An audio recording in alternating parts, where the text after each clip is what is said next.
Welcome back to Hidden Power. This is a Pokemon podcast. My name is Dusty Go-Goat, and today I'm joined by Hoops and Hip Hop. Hello. And Soul Silver Art. What's up? Guys, it is leak season. Summer 2026. You know the drill. We've got new rumors, potentially leaks for Pokemon wins and waves. It's been a pretty fun week, and we're finally here to do our breakdown of all this new information. I want to just get right into it. Over 300 brand new Pokemon is what's going around. That's the conversation. I think we can start with that. Then we can talk about some of these Pokemon that are actually being named specifically as, Pokemon that are going to get new evolutions. We could talk about, there's some information in here about Eeveelutions. There's so much stuff. There literally is so much stuff. But let's just jump into it. What are your first impressions with all of this? My first impressions are actually that I just had this thought. Yeah. That none of these rumors that we have got that have popped up in the past week or two, none of them feel real to me. Really? Yeah. Just now, because they're they're so crazy and outlandish. Because 300 Pokemon, that's a big deal. Yeah. All of these Pokemon getting new evolutions, that's obviously crazy. And I'm not saying they're all fake, because it does kind of sound like the 300 Pokemon thing has been corroborated some places. It feels like it's got a little bit of evidence to it. So some of it might be true, but it just feels also crazy, because it's like we're not getting like logical claims like, right. Oh, like this, like stuff that's believable. Like all of this stuff is stuff that you would expect a fake leak to be, which in a way is kind of good, because it's like if any one of them comes true, then it's like, whoa, that's wild. Yeah. Right. This is funny. We just recorded over an hour discussion for Secret Power, a bonus episode for our channel members. Links in the description, and thank you guys for supporting. And it's funny that I feel like you weren't. Did it take that whole conversation for you to come to this conclusion? Because we talked about this on that episode. No, I was just kind of looking at what we've got on screen here, and I was like, man, all of this stuff is just insane. It's like 4chan. It is, it's just right. Yeah, it's like a 4chan rumor. No, but I don't know, though. At the same time, it's almost very Game Freak, because a lot of times it goes both ways, but a lot of times it's like, wow, I didn't expect them to do that, Yeah. It's like something that they would do. Even though we love our patterns, but Game Freak is the patterns only appear, the classifications those are post-op. Game Freak is always doing weird stuff, and then we try to make it make sense. It's not even it's not even the pattern thing, though. To me, this stuff kind of sounds like what you would hear from that sketchy kid that says his uncle works at Nintendo in third grade, because it's rich kid. Yeah, because it's like, oh, did you hear about the new Pokemon game? There's going to be 300 new Pokemon, and every one of them is going to get a branched evolution. And there's going to be this, there's going to be that. That's what this sounds like.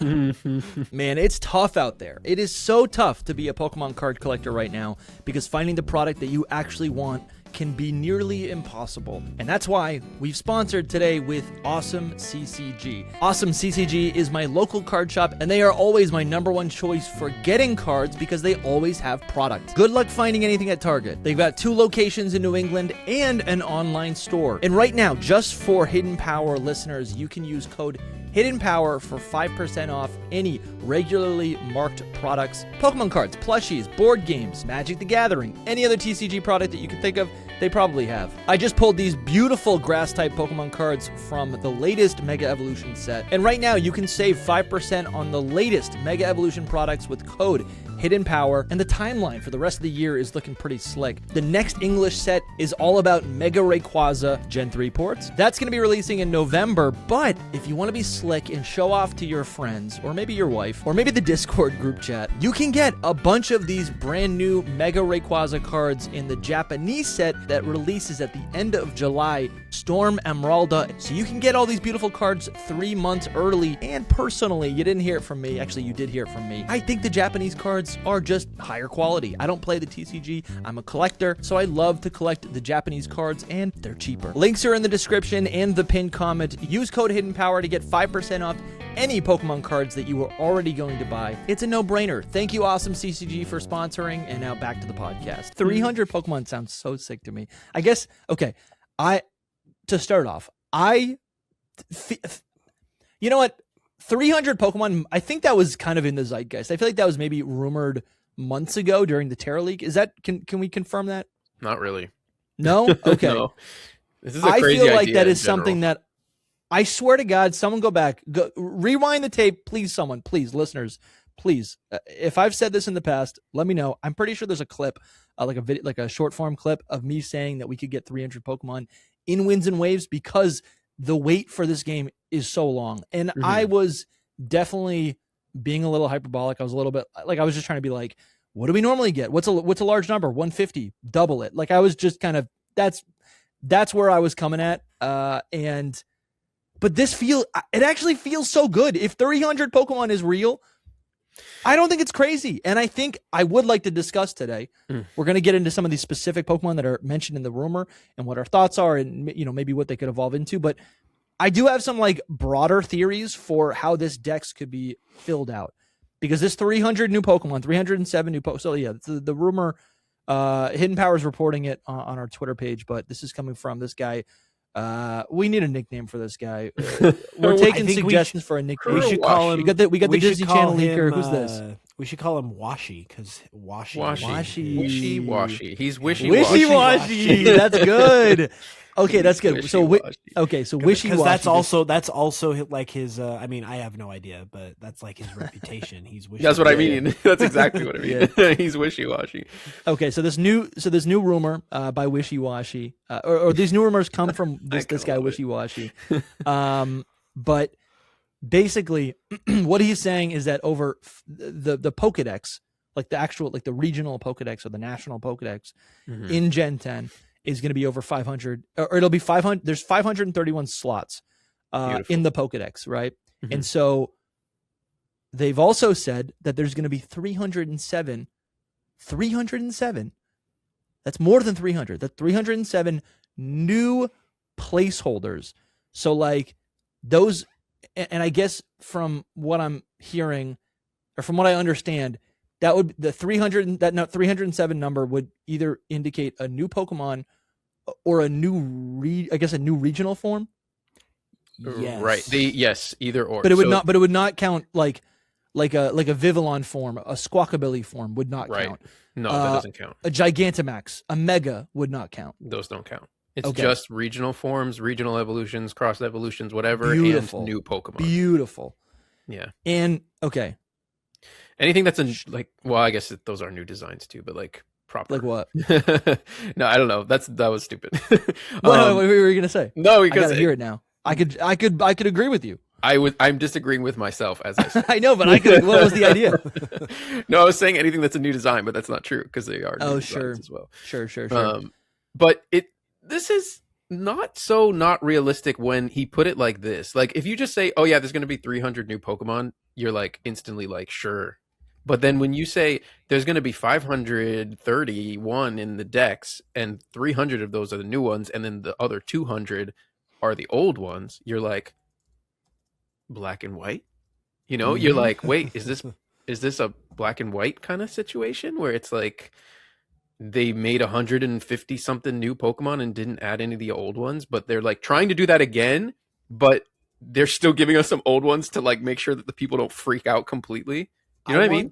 I actually want to address that because I've seen that conversation pop up recently.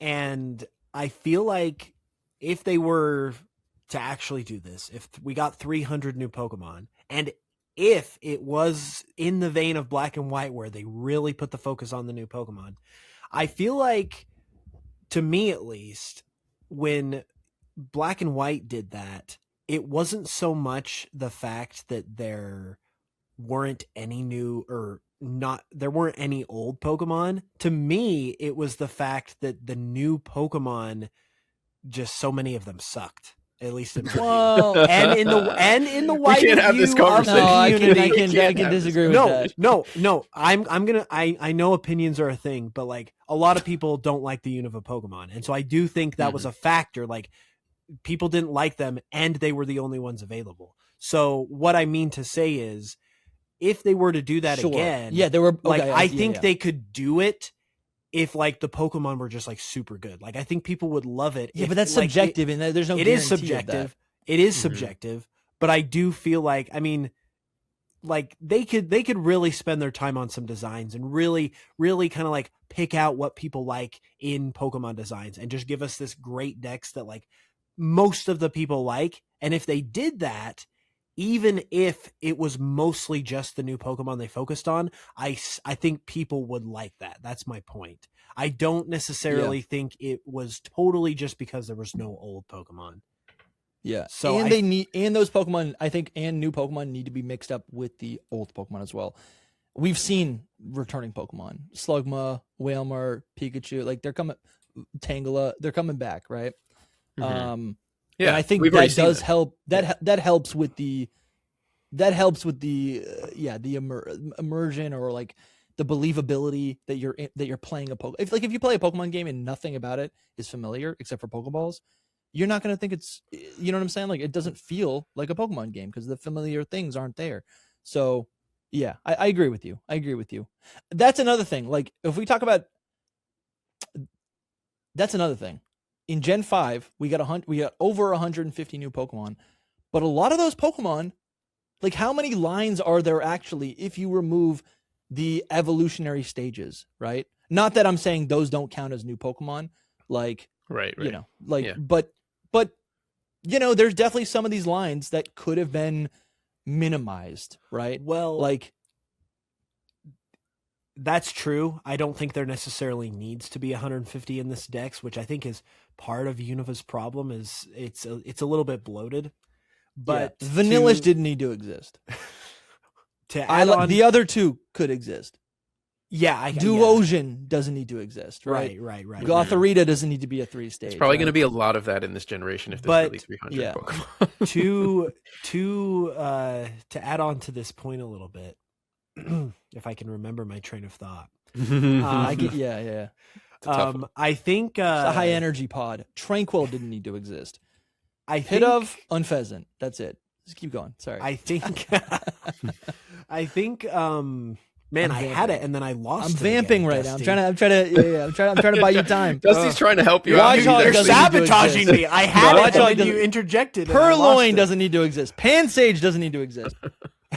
Don't think about what he's saying. Okay, this is what I was going to say. Here we go. So I think to just add on to this point that while, what you're saying is important, like older Pokemon create a sense of familiarity. I also feel like, and I mean, I just think this kind of goes without saying when it comes to a brand new generation of Pokemon. Yeah. That like most people are not going to be catching a Pikachu for the 10th time. That's not what they're going to be looking forward to. Like most people, I feel like, want to use the new Pokemon. They want to gravitate towards those new Pokemon they've never seen before because that's like the single most like exciting part of a new Pokemon game. So again, I feel like you would think that. Yeah. Then I go on the internet and I'm like, what are you people doing? Yeah, I can't speak for everyone. No. So don't even get me started on this. It's about No. It is important to have it with a new Pokemon game that introduces new Pokemon. It is important to have old Pokemon alongside them, as I said, so that way when you're traveling through the region, there are familiar things that ground the new adventure that you're on. Right? You can see Pikachu next to your Brout, and now it makes it easier for you to understand that Brout is a Pokemon. But also when you're you interact with these, even if you don't use those Pokemon, those old Pokemon on your team, you are still interacting with them. You're battling them, right? They also fill niches in the environment, right? Do we really, if there's supposed to be a toucan Pokemon, do we need a brand new toucan Pokemon? No, we have a toucan Pokemon. You know what I'm saying? We don't So- need Right. another whale. We don't need another whale. We have Whalmer. We have Whalelord. Like those already exist. And then don't even get me started on this, Soul. But if you replay a game, guess what? At a certain point, it's actually fun to use old Pokemon alongside those new Pokemon. If you replay a game. Yeah, if you replay it multiple times. Yes. I agree with what you're saying in general, but like I just don't think most people. I think there's probably some people that out there Sure. that do this, and I question you a little bit if you do. But like I think most people are not You looking at Scizor on like every team. like I don't know, Some like people do that. if you go to Route 1 and you find this new bug Pokemon that they introduce, I feel like most people are going to want to use that bug Pokemon and not like Caterpie for the millionth time. Just because it's Mhm. like, oh, it's new, it's exciting. Like, let's try this guy out. Like we've had our time with Caterpie. Like, let's try something new. So Right. my point to all of this is I think a lot of people, like, it is important to have the older guys there just to ground the world or whatever. But I think most people, for their first experience, they do want to gravitate towards the new Pokemon. And so I think if those Pokemon, if they just take extra care to make those Pokemon feel really well designed and feel just like give us that Pokemon feel that we all love, and don't give us any stupid Pokemon that are carrying around objects or that are based on stupid inanimate objects, you know. all the Listen, you're classic showing tropes. your bias. Those are the best ones. Like if they just give us good Pokemon that a lot of people are going to love, and I know Yeah. that's subjective, but Yeah. I think people will embrace the new Pokemon a lot more because in Gen 5, again, we did have a lot of that type of stuff that people don't like. We had an ice cream Pokemon. We had a trash bag Pokemon. Like Those are good. I mean, those are controversial though. They are controversial. Yeah, those they are the things that controversial. people don't like in Pokemon. A So- trash bag. If they, I just feel like if Crazy. they take care to make Pokemon that they know are going to have a good appeal and they just really polish up this new batch of Pokemon they give us, Yeah. I feel like they can focus on the new Pokemon and that will be successful because that is what I feel like a lot of people focus on anyway. And that's why I think Black and White had the controversy at the time. It's because people wanted that. And then we got the trash bag Pokemon. We got the ice cream Pokemon and Yeah. people were upset. Which objectively are more interesting designs than a lot of things that even came out in Generation 1, right? Like objectively, those designs are a lot sharper, but they don't have the nostalgia, and they are maybe a little bit more on the nose as an object rather than a whatever. Anyways, yeah, I agree. I agree with what you're saying. I think I want to break down some possibilities for how this 307 new Pokemon could actually broadly be filled out. I think the first way that this could be filled out is through regional forms. However, I guess I want to propose the idea, which I think we've talked about on this podcast before in a couple different ways, but I kind of want to propose the idea that we really could be seeing micro regional forms or regional forms that are not regional, but regional forms, like functionally we get new Pokemon forms that are functionally regional forms, but they are specific to an island. They are specific to a hemisphere. They are specific to a specific part of the ocean. We talked about the Wallace's line. This is a that's phenomenon. a huge part of it. Yeah, this is a phenomenon it's like this imaginary line in, what would you call it? Southeast Asia. It kind of, it's a line separating a bunch of islands. There's like an Australia side, and then there's like the, Indochina, Indonesia side of it all. Australia, maybe. Say it again. Yeah. You said Australia, maybe, and then like South Asia, or like the two sides of it. Yeah. South Asia. There's basically a split where there are completely new creatures or separate creatures on either side of the line. And you would think that these creatures could pass over, but they don't pass over to the other side of the line. And so in this, in on the podcast, in the Pokemon space, there's been a lot of conversations about maybe a like Shellos west and east form, right? Which is the something perfect similar example. to that. Yeah, exactly. And so I think what we could see are, again, I don't know how any of this is going to shake up, but when I think about a Generation 10 game, island hopping adventure. I also think about the Generation 1 anime with the Valencia Island Pokemon, right?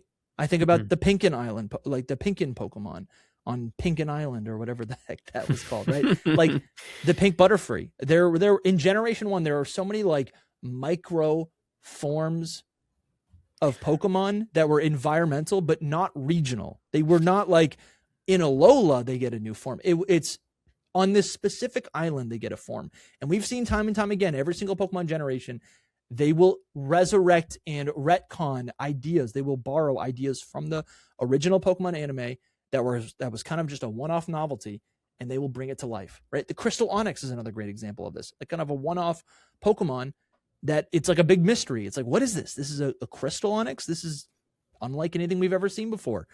I think this Pokedex at 307, I think a lot of this could be filled out by these micro regional forms that are, right, slight variations of the original Pokemon. So it's like I guess I describe it like that because I think these would not, I don't think Game Freak would want to spend the resources to create 307 brand new Pokemon.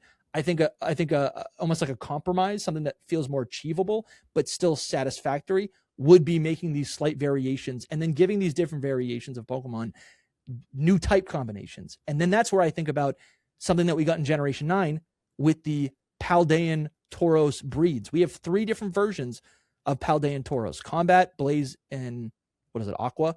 Mm-hmm. That's, I think, exactly what we're going to be seeing in Generation 10. I can get behind the whole thing except for the micro part about it. I think that you were just talking about how some Pokemon don't need to exist, and this would be like an entire generation of Pokemon that don't need to exist. I feel like the micro. What do you mean? I mean, like micro exist, changes. Though? I agree with everything you're saying. Like they should be different from each island or something like that. You know, like in that sense, the micro part about it works. But for the design to just be like a Crystal Onyx instead of a regular Onyx, to me is like, even that is too similar. I feel like the changes need to be way bigger to make them more entertaining and likable. Sure. I don't think it should be like Tauros is a perfectly bad example. Like, you think Tauros is a bad example? Yeah, I don't want them. I mean, the 3 Tauros changes, they're changed enough, but it's too micro for me to be like, oh yeah, this justifies 100 regional forms that all look like this. You know, I feel like they need to change more than less. I think there needs to be, I guess I just want to clarify one thing. When I was using the examples of the anime, let me pull this up. What is it called? Valencian Pokemon, Island Pokemon. These Pokemon essentially just have like color or like pattern difference. Look at this. This is the Orange Islands. I swear to God, Generation 10 is just going to be Orange Islands, the game. Look at this. That looks like it, that. This literally looks. I would not be, honestly. I gotta make a video about this. I honestly think, are the Orange Islands, are they not the Sevi Islands, but Southeast Asia, like the original generation? All right, maybe the original idea. Maybe. Like if you look at these Pokemon, the Valencia Pokemon, they just have like slight color variations, that's what I'm talking patterns about. on them. That's too little. But what I'm using as an example, like the example I'm trying to like, the idea that I'm trying to hone in on is not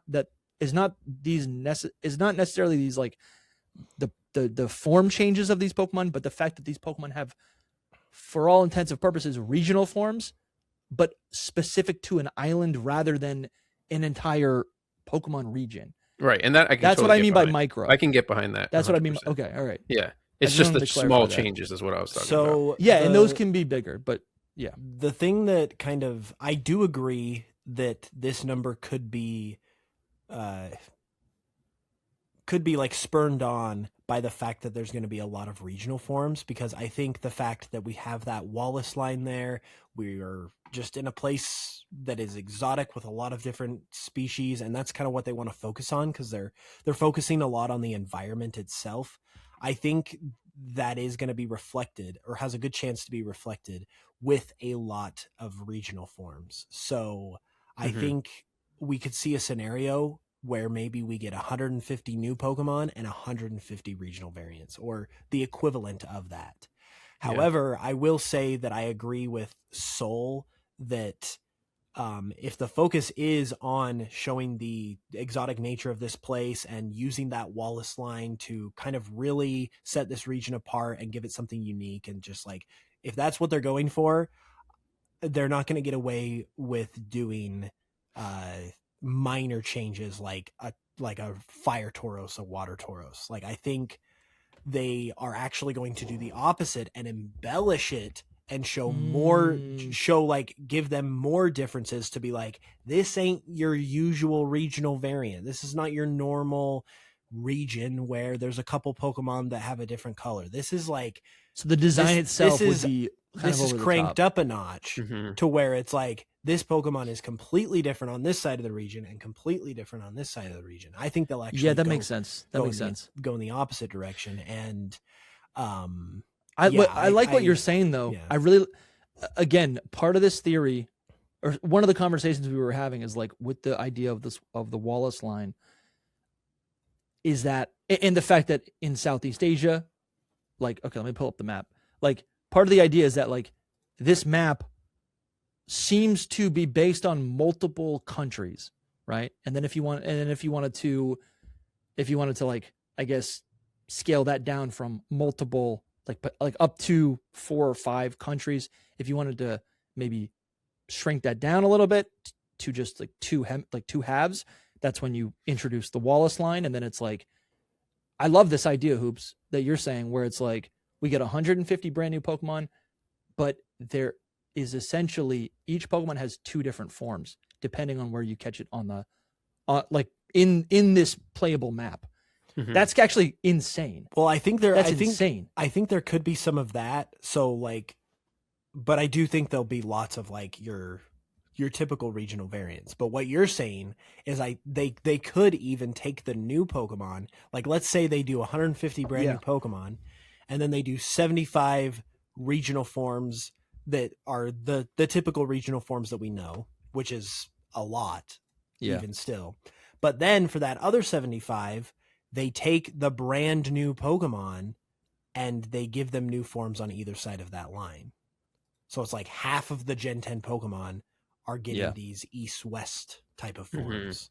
And that would be the kind of thing that I could really see separating this region in terms of like, it doesn't just have regional variants. It has these special forms depending on where in the region you are. And they honestly also should be, in order to be deserving of that extra Pokedex slot, I think they do have to be equivalent to a regional form, in the sense that it can't just be an East Shellos, a West Shellos. It has to be Cantonian Vulpix, Alolan Vulpix. Like, there has to be like a type change, a drastic design change. I want a type change. Like, I think, right. And I do think, I would say even further. Assuming this is true, I think that's what we can expect, because again, like, if they're giving these Pokemon their own Pokedex slots in terms of the game itself, not like the national dex, but if this is going to take up a slot in the game, and we know that like form changes don't count and mega evolutions don't count, then those form changes that do count are probably going to be pretty substantial. Yeah. That's what I was saying. Like, it should be even further than just like Vulpix to Alolan Vulpix, because that is still like Vulpix, you know, like it would still be in that slot, you know? So it's very interesting. I think it would be a little more different. I also think like, we're talking about regional forms a lot because that's what we can relate to, but there's a possibility. Yeah, that's just like, the reference. Right. Yeah, it could be something new. It could be something completely new. Yeah, right. Yeah. It doesn't have to be regional forms. It can be any type of form that is different enough to be classified as like its own thing, like that. Like the lookalikes, the convergence, that's another thing that this could be as well. Like, those could totally be these, or like right. Paradox Pokemon, you're right. You know, any of those. Dude, that's interesting. You're right. A new Pokemon, Wiglet, that would kind of blur the lines. It would be that is a new Pokemon. It's not Diglett. That's a good point. In some ways, I think that even has more like likelihood, because they only introduced it in Gen 9 with like a few, and that could have been just like the introduction, and they already had this idea in their mind that they were going to be like, oh, well, here's this Pokemon that looks like it, but it isn't it, but it's a whole new Pokemon. Yeah, because I've thought of that before. Yeah. Like, I mean, there's so many ideas here. This is crazy. I do have Ori Choreo up here because I thought this was actually this Yeah, kind it's a of good came to me a example. little bit late, but it's a good Mhm. example of what I mean when I say like a form for an island. Like you get one of these Pokemon have different forms depending on what is it, like what flower nectar they drink, and you can only find that flower on each of the islands in Alola. So like this would be an example of kind of that. Right. But There's yeah, the Generation 5 Dex got a lot of flack for, you know, feeling like it was just retreading, and I don't totally agree with this, but like just basically remaking stuff that didn't need to be remade, or like, and I like Bouffalant, but Bouffalant is just not different enough from Tauros for it to be interesting. I don't think. I mean, but it is different enough to be considered its own Pokemon. I know, So that's the thing. so I guess I kind of like the idea of like, if Game Freak were to do another, you know, soft reboot of a Pokedex akin to what we got in Generation 5 in Black and White, with 150 new Pokemon that are basically filling the roles of the original Kanto 151. It's possible. Some of those Pokemon could be convergent forms. There's a lot of Generation 5 Pokemon that could be convergent forms or could have been convergent forms rather than getting, you know, like a Molga. I feel like all of the Pikachu clones, low key, they're kind of the best example too. They are convergent forms. They have the cheeks and the eyes and the. In a way, it's a little more. Yeah, the rules are a little more nuanced, but they've evolved I see what in you're a way. saying. Yeah, they've evolved in a way to have similar traits. I also that's actually that is really interesting. Yeah, I also want to say, my idea with this whole thing might be like if we're just taking regional forms and stuff like that out of it, and it's just focusing on new Pokemon, that's it. Like brand new design. I don't know how to call them, but you know what I mean. Brand new Pokemon. I was thinking that if they use the Wallace line, they could do like 100 new Pokemon on one side that are all more Asian-based Pokemon. Like they are more Asian. Like, and then the southern part would be 100 new Pokemon that are more Australian based. So like they're completely brand new Pokemon. Maybe there's forms in there as well. I'm just spitballing, but it's like, you know, 100 Australian, 100 Asian for very general terms. But and then like the last 300 are like other regional forms, or the last 100, sorry, are like regional forms. Yeah. Something like that's fun. If you use the Wallace line, that it just, the main thing about it is like that there's two types of animals that don't seem like they should live in the same place, like in such close proximity to each other, and then they can't even cross the line. It's like two different regions almost, you know, two different countries, and these animals can't go from country to country. So it's like if they did the same exact thing with Pokemon with that many, it makes sense. It's like I could see a scenario where basically pretty much what you have on screen right now, and is kind of like what you described, where one half of the region, the Pokemon are very Western inspired. So they have like Western culture inspirations. They're based on Western animals. And then the other half is very Asian, very Eastern. That's definitely possible as well. That would create a very distinct like break between the two, and to where they could like work it into the story by saying the Pokemon on this side of the region are very different from this side of the region, and like we don't know why, and we're researching it, and blah blah blah. Bro, okay, this is what I want. I think this would be so much fun if in Generation 10, in Winds and Waves, depending on if you chose Winds or if you start the game with Waves, you start in a different part of the region. If you start with Waves, with the cowboy, I'm sorry, if you start in Pokemon Winds with the cowboy hat, you start on the Australia side of the Wallace line, and you're able to capture all of those Pokemon. And then those Pokemon are basically, you know, more common to you because you get them earlier in the game. And then all the Wave side stuff is like a little bit rarer. You get it later in the game, and that's flipped in Waves. That would be so much fun and actually encourage, like, that's so cool. Imagine picking up that is so cool.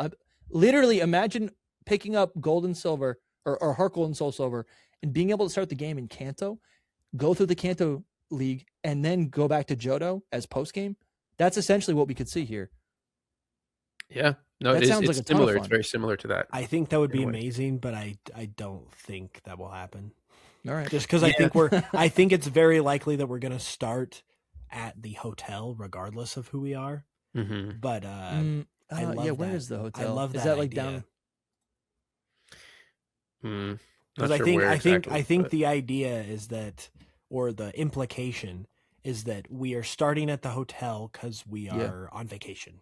We're Mhm. Sure. we're coming here from somewhere else. So And before we continue, I do want to shout out. Actually, all three of us want to shout out the Hall of Famers, the people who produce this show, who make this show possible every single week.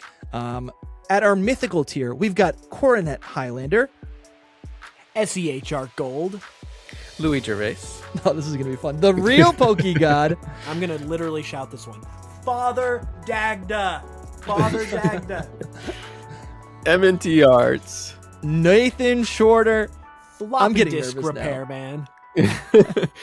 Zohan 108. Ooh, ball guy. Shout out to the ball guy. Steven 3338. You got it, son. And normal guy. That's what it is. Normal Yeah, he's cut guy. off right 5157. Normal guy, and we got Ryan wrapping up the mythical tier Hall of Fame supporters. And in Arceus tier, we've got Jen Renegade.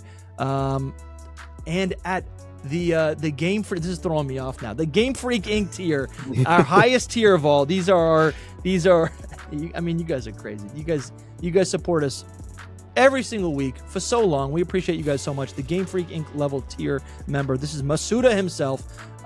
We got Bramtastic, as well as a Young Smokey and Young Smokey, and I said it twice because he is a supporter on YouTube and Patreon. okay. Young Now Smokey.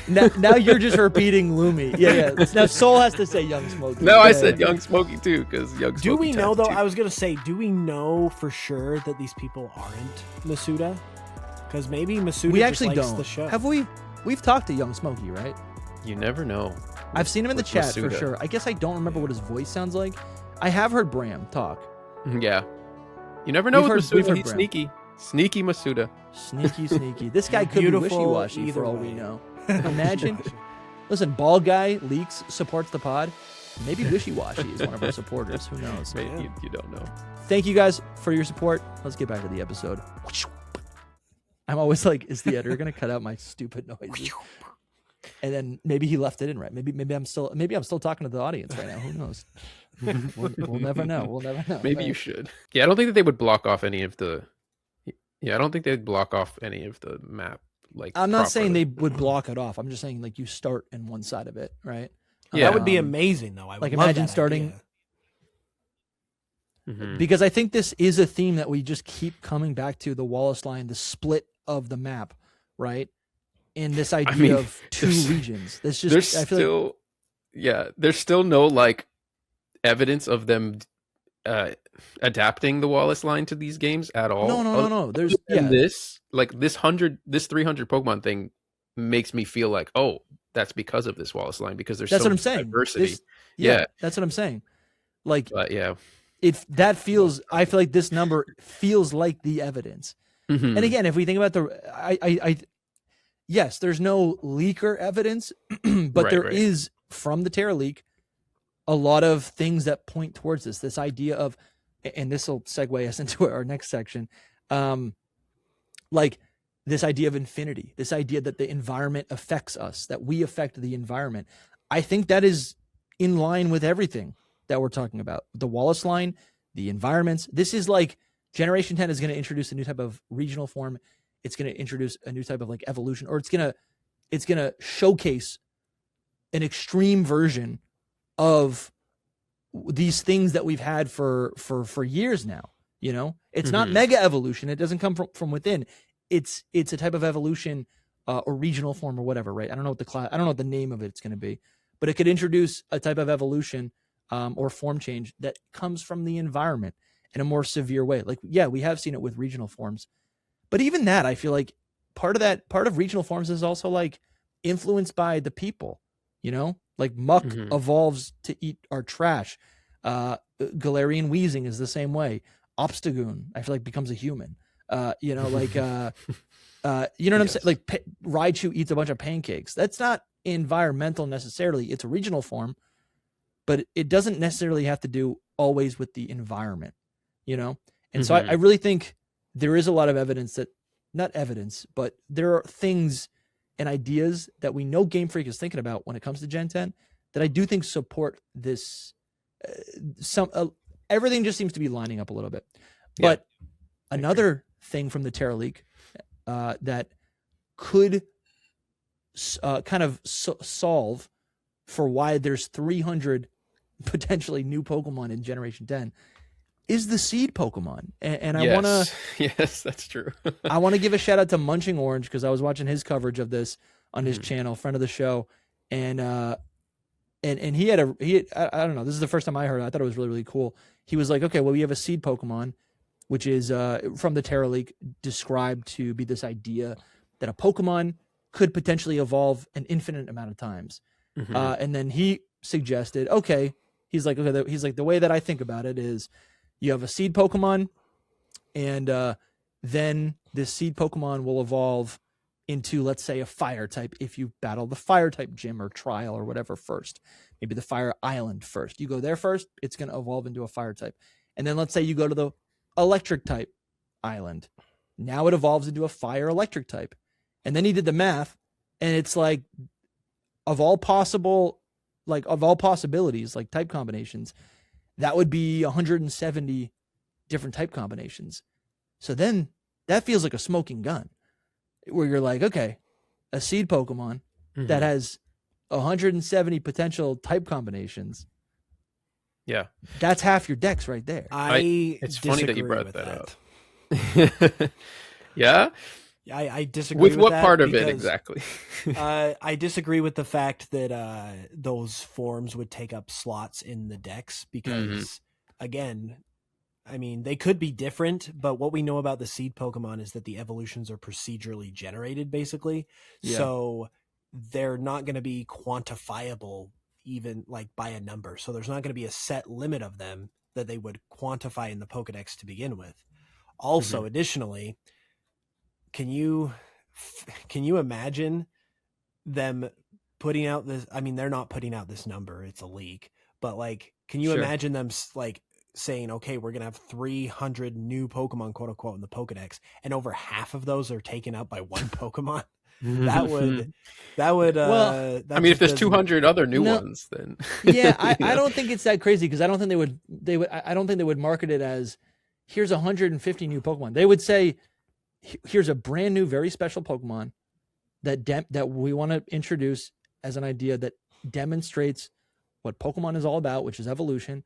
And depending on your adventure, this Pokemon, like Pikachu, like it's like, think about yellow version, right? It's like your little buddy, your companion, will evolve depending on your decisions. That is backed by an RPG. I guess I am a little stumped because procedurally generated does indicate that there's like a complicated algorithm there's not a quantifiable number of different forms because it's just created by the game. Yes, but what I'm imagining is actually, I guess it could go all that way. It could actually continue to, its form could continue to change depending on which choices you make or whatever. But the base layer of that is that there's really just 3 evolutions, right? There's just 3 evolutions. It's seed 2, seed 3, and then they have different regional forms. Well, depending on which islands you go to and what island it evolves on. Yeah, so my understanding of this whole thing is that it will evolve, and it will evolve into the same Pokemon regardless of the player, but the Pokemon will look different, will look individualized based on what we do. But it won't be a new Pokemon or even really a new form. It'll be like if you were to call it a new form, it would be, and this would actually be really cool if the game did this, it would be called Dusty's form, Hoops' form, Soul's form. Like it's named after us because we raised it that way. But I don't think, like, to me, that sounds very much like the form changes that we're talking about that are not a part of this number, as opposed to the regional forms that are just like a bigger leap in terms of the difference. Right. I guess I think, yeah. I No, want to I hear what just you have want- to say, Soul. But Yeah, I do think it can make sense. I do think I'm imagining. I don't know. It's just like I think if they get new forms, I think there's room for them to also be like, but these are regional forms or whatever the new classification is, depending on the island. So it is like a regional form, or they would be regional forms of this new Pokemon, you know. But Yeah. I'm sorry, Soul. No, I think there's a lot of confusion around it, which to me, what I understood is that it would evolve differently every single time. These would not be forms of it. It would just evolve into something else. So like it would procedurally generate into a new evolution of the seed Pokemon. With that being said, I really think, and people like Ball Guy have said that they're not sure if this made it into the final version. Totally. And I really think that the procedural generation part about this whole thing is not going to be in the final version. I don't think that that would be in there. Okay. So if it was not in there, it would make a lot of sense. I haven't watched Munching Orange's video, but that's a great idea where they would make evolutions for it, because to replace the procedural generation part about it, it would just evolve into every single possible type. Do you know what I mean? Every single possible type combination. Yeah. That would make a lot of sense. The only issue with that whole thing that I see, and those would all be evolutions that would take up slots in the Pokedex. The issue I see is that collecting all of those seems like craziness. It seems like you would have to evolve. You'd have to get 1 million seed Pokemon and then evolve it to like 100 different times, and it just feels like a nightmare for people that want to complete the Pokedex. Like it makes completing the Pokedex so difficult. In my opinion, I totally disagree. There are people who there are people who collect over thousands of. But for the Pokemon the average person is not going to do that, because you're only going to be given one seed Pokemon per game. So you're going to have to either breed or trade. Yeah, it would be breeding. Over It would have to be 100 breeding. times. Mm-hmm. I don't think you don't need to do that though, because if it just needs to be the 3 Pokemon, but they have different regional forms. This new Pokemon has new regional forms, I mean, which would still count for the 307 new placeholders. I'm not talking about Vivillon. I'm talking about like all these different forms could have new types. They could have depending on the type, they could have a slightly different a true form to them. They could look a little bit different, like Ceruledge and Armarouge, pretty similar. Same body type, different weapons. I think it's not out of the realm of possibility. That's for sure. I think that they would only do I think it's a fun idea. A little over 100, because then the other 200 would be all new Pokemon. That it would make sense in that aspect of the whole thing. But the more realistic thing to think of is that this thing would evolve into 10 times. It would evolve into 10 different things, and that's a max. I mean, that's a lot already, I also think if this was if the seed Pokemon was going to play a factor in the number, I feel like the people that are reporting this number, assuming again that this is accurate, I feel like that would pop up somewhere, because they would probably look at the placeholders and be like, wait, there's 100 of these that look similar. I feel like there would be something that would pop up in the analysis of this if that was the case. That would be something to ask this person. And you that's could be not like, what hey, we're hearing. yeah, you could be like, hey, look at after the seed Pokemon, how many evolutions does it have or whatever, because the whole thing with the code names, he could check and see if it was like that. So and you know what's crazy also, this would also be so sick for the first time ever, and this wouldn't be truly official, it wouldn't feel as good, but for the first time ever, you would actually have a Pokemon for every single type. That's what I was thinking too. I don't know, for me thematically, all of these ideas align. I'm not saying these are great ideas. I'm not saying it should happen. I'm not saying I'd prefer it over regional forms. But this idea, Generation 10, infinity, right? This idea where the environment affects us, we affect the environment, our Pokemon are affected by our experiences, this island hopping adventure, a region of multiple countries in different types of animals, regional evolutions depending on the different islands that you go to, a seed Pokemon that evolves differently depending on your adventure, potentially being able to become every single type combination is kind of cool. And I feel like that is the big thing. That is a big thing that maybe we could point towards when we say like, oh, Gen 10 better be big, right? It's the 30th year anniversary. How are they going to sell? Like, this is Eevee. This is it.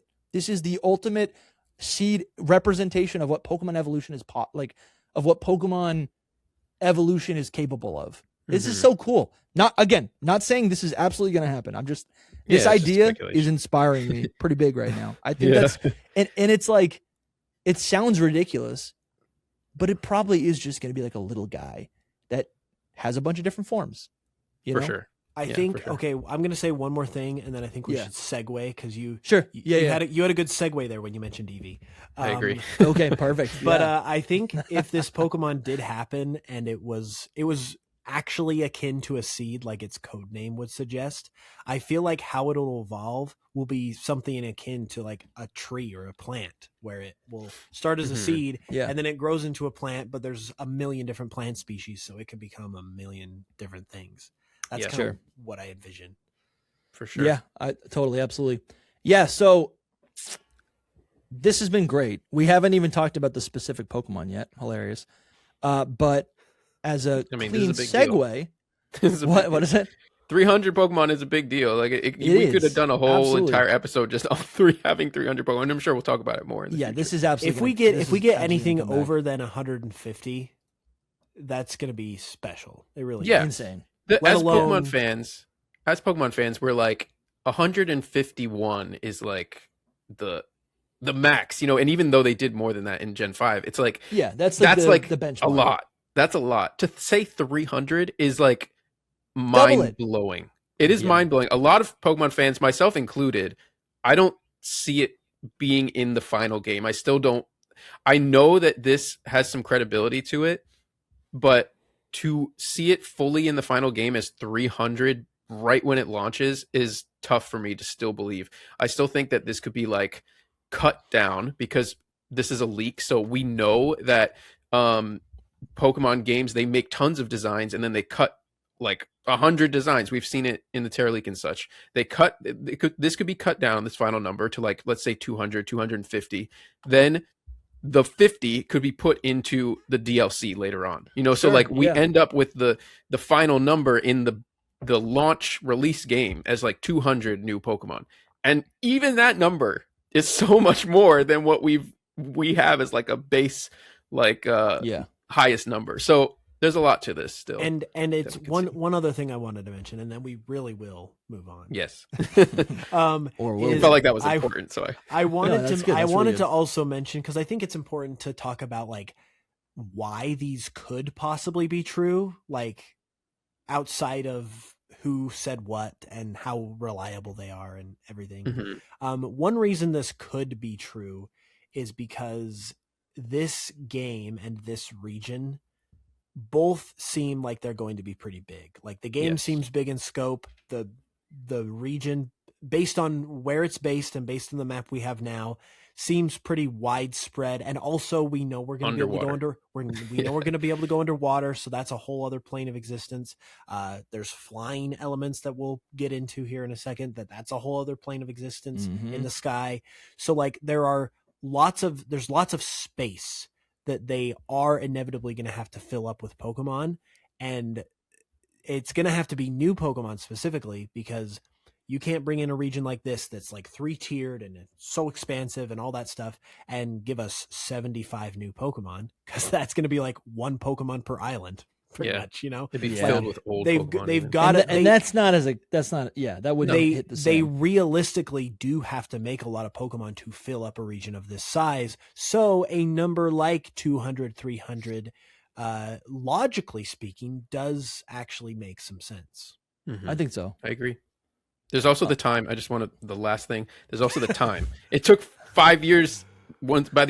Once this game comes out, it's going to be 5 years of development time, which is not double, but it's usually 3 years. So That's a long time compared to 3 years. They have that much more time to make more Pokemon designs. We haven't got a new Pokemon since Petra Run. So that whole thing as well. You don't like Petra Run? No, I do like Petra Run. It's just been a while since we got a brand new Pokemon design.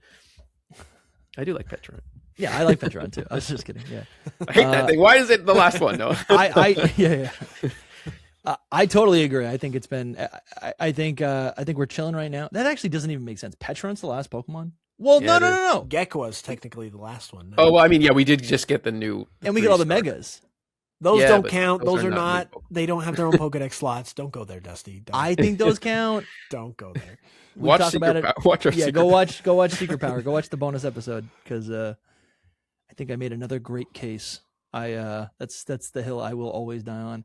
They are new design, new Pokemon. They are Okay, let's talk about some of these actual Pokemon that are being named in this rumor. And again, we talk a lot about. I don't know how much time we're gonna have today, but we do talk a lot about like credibility of these rumors, of this leaker. We talk about that on Secret Power. Links are in the description to join, to become a member of the Hall of Fame, and get access to that.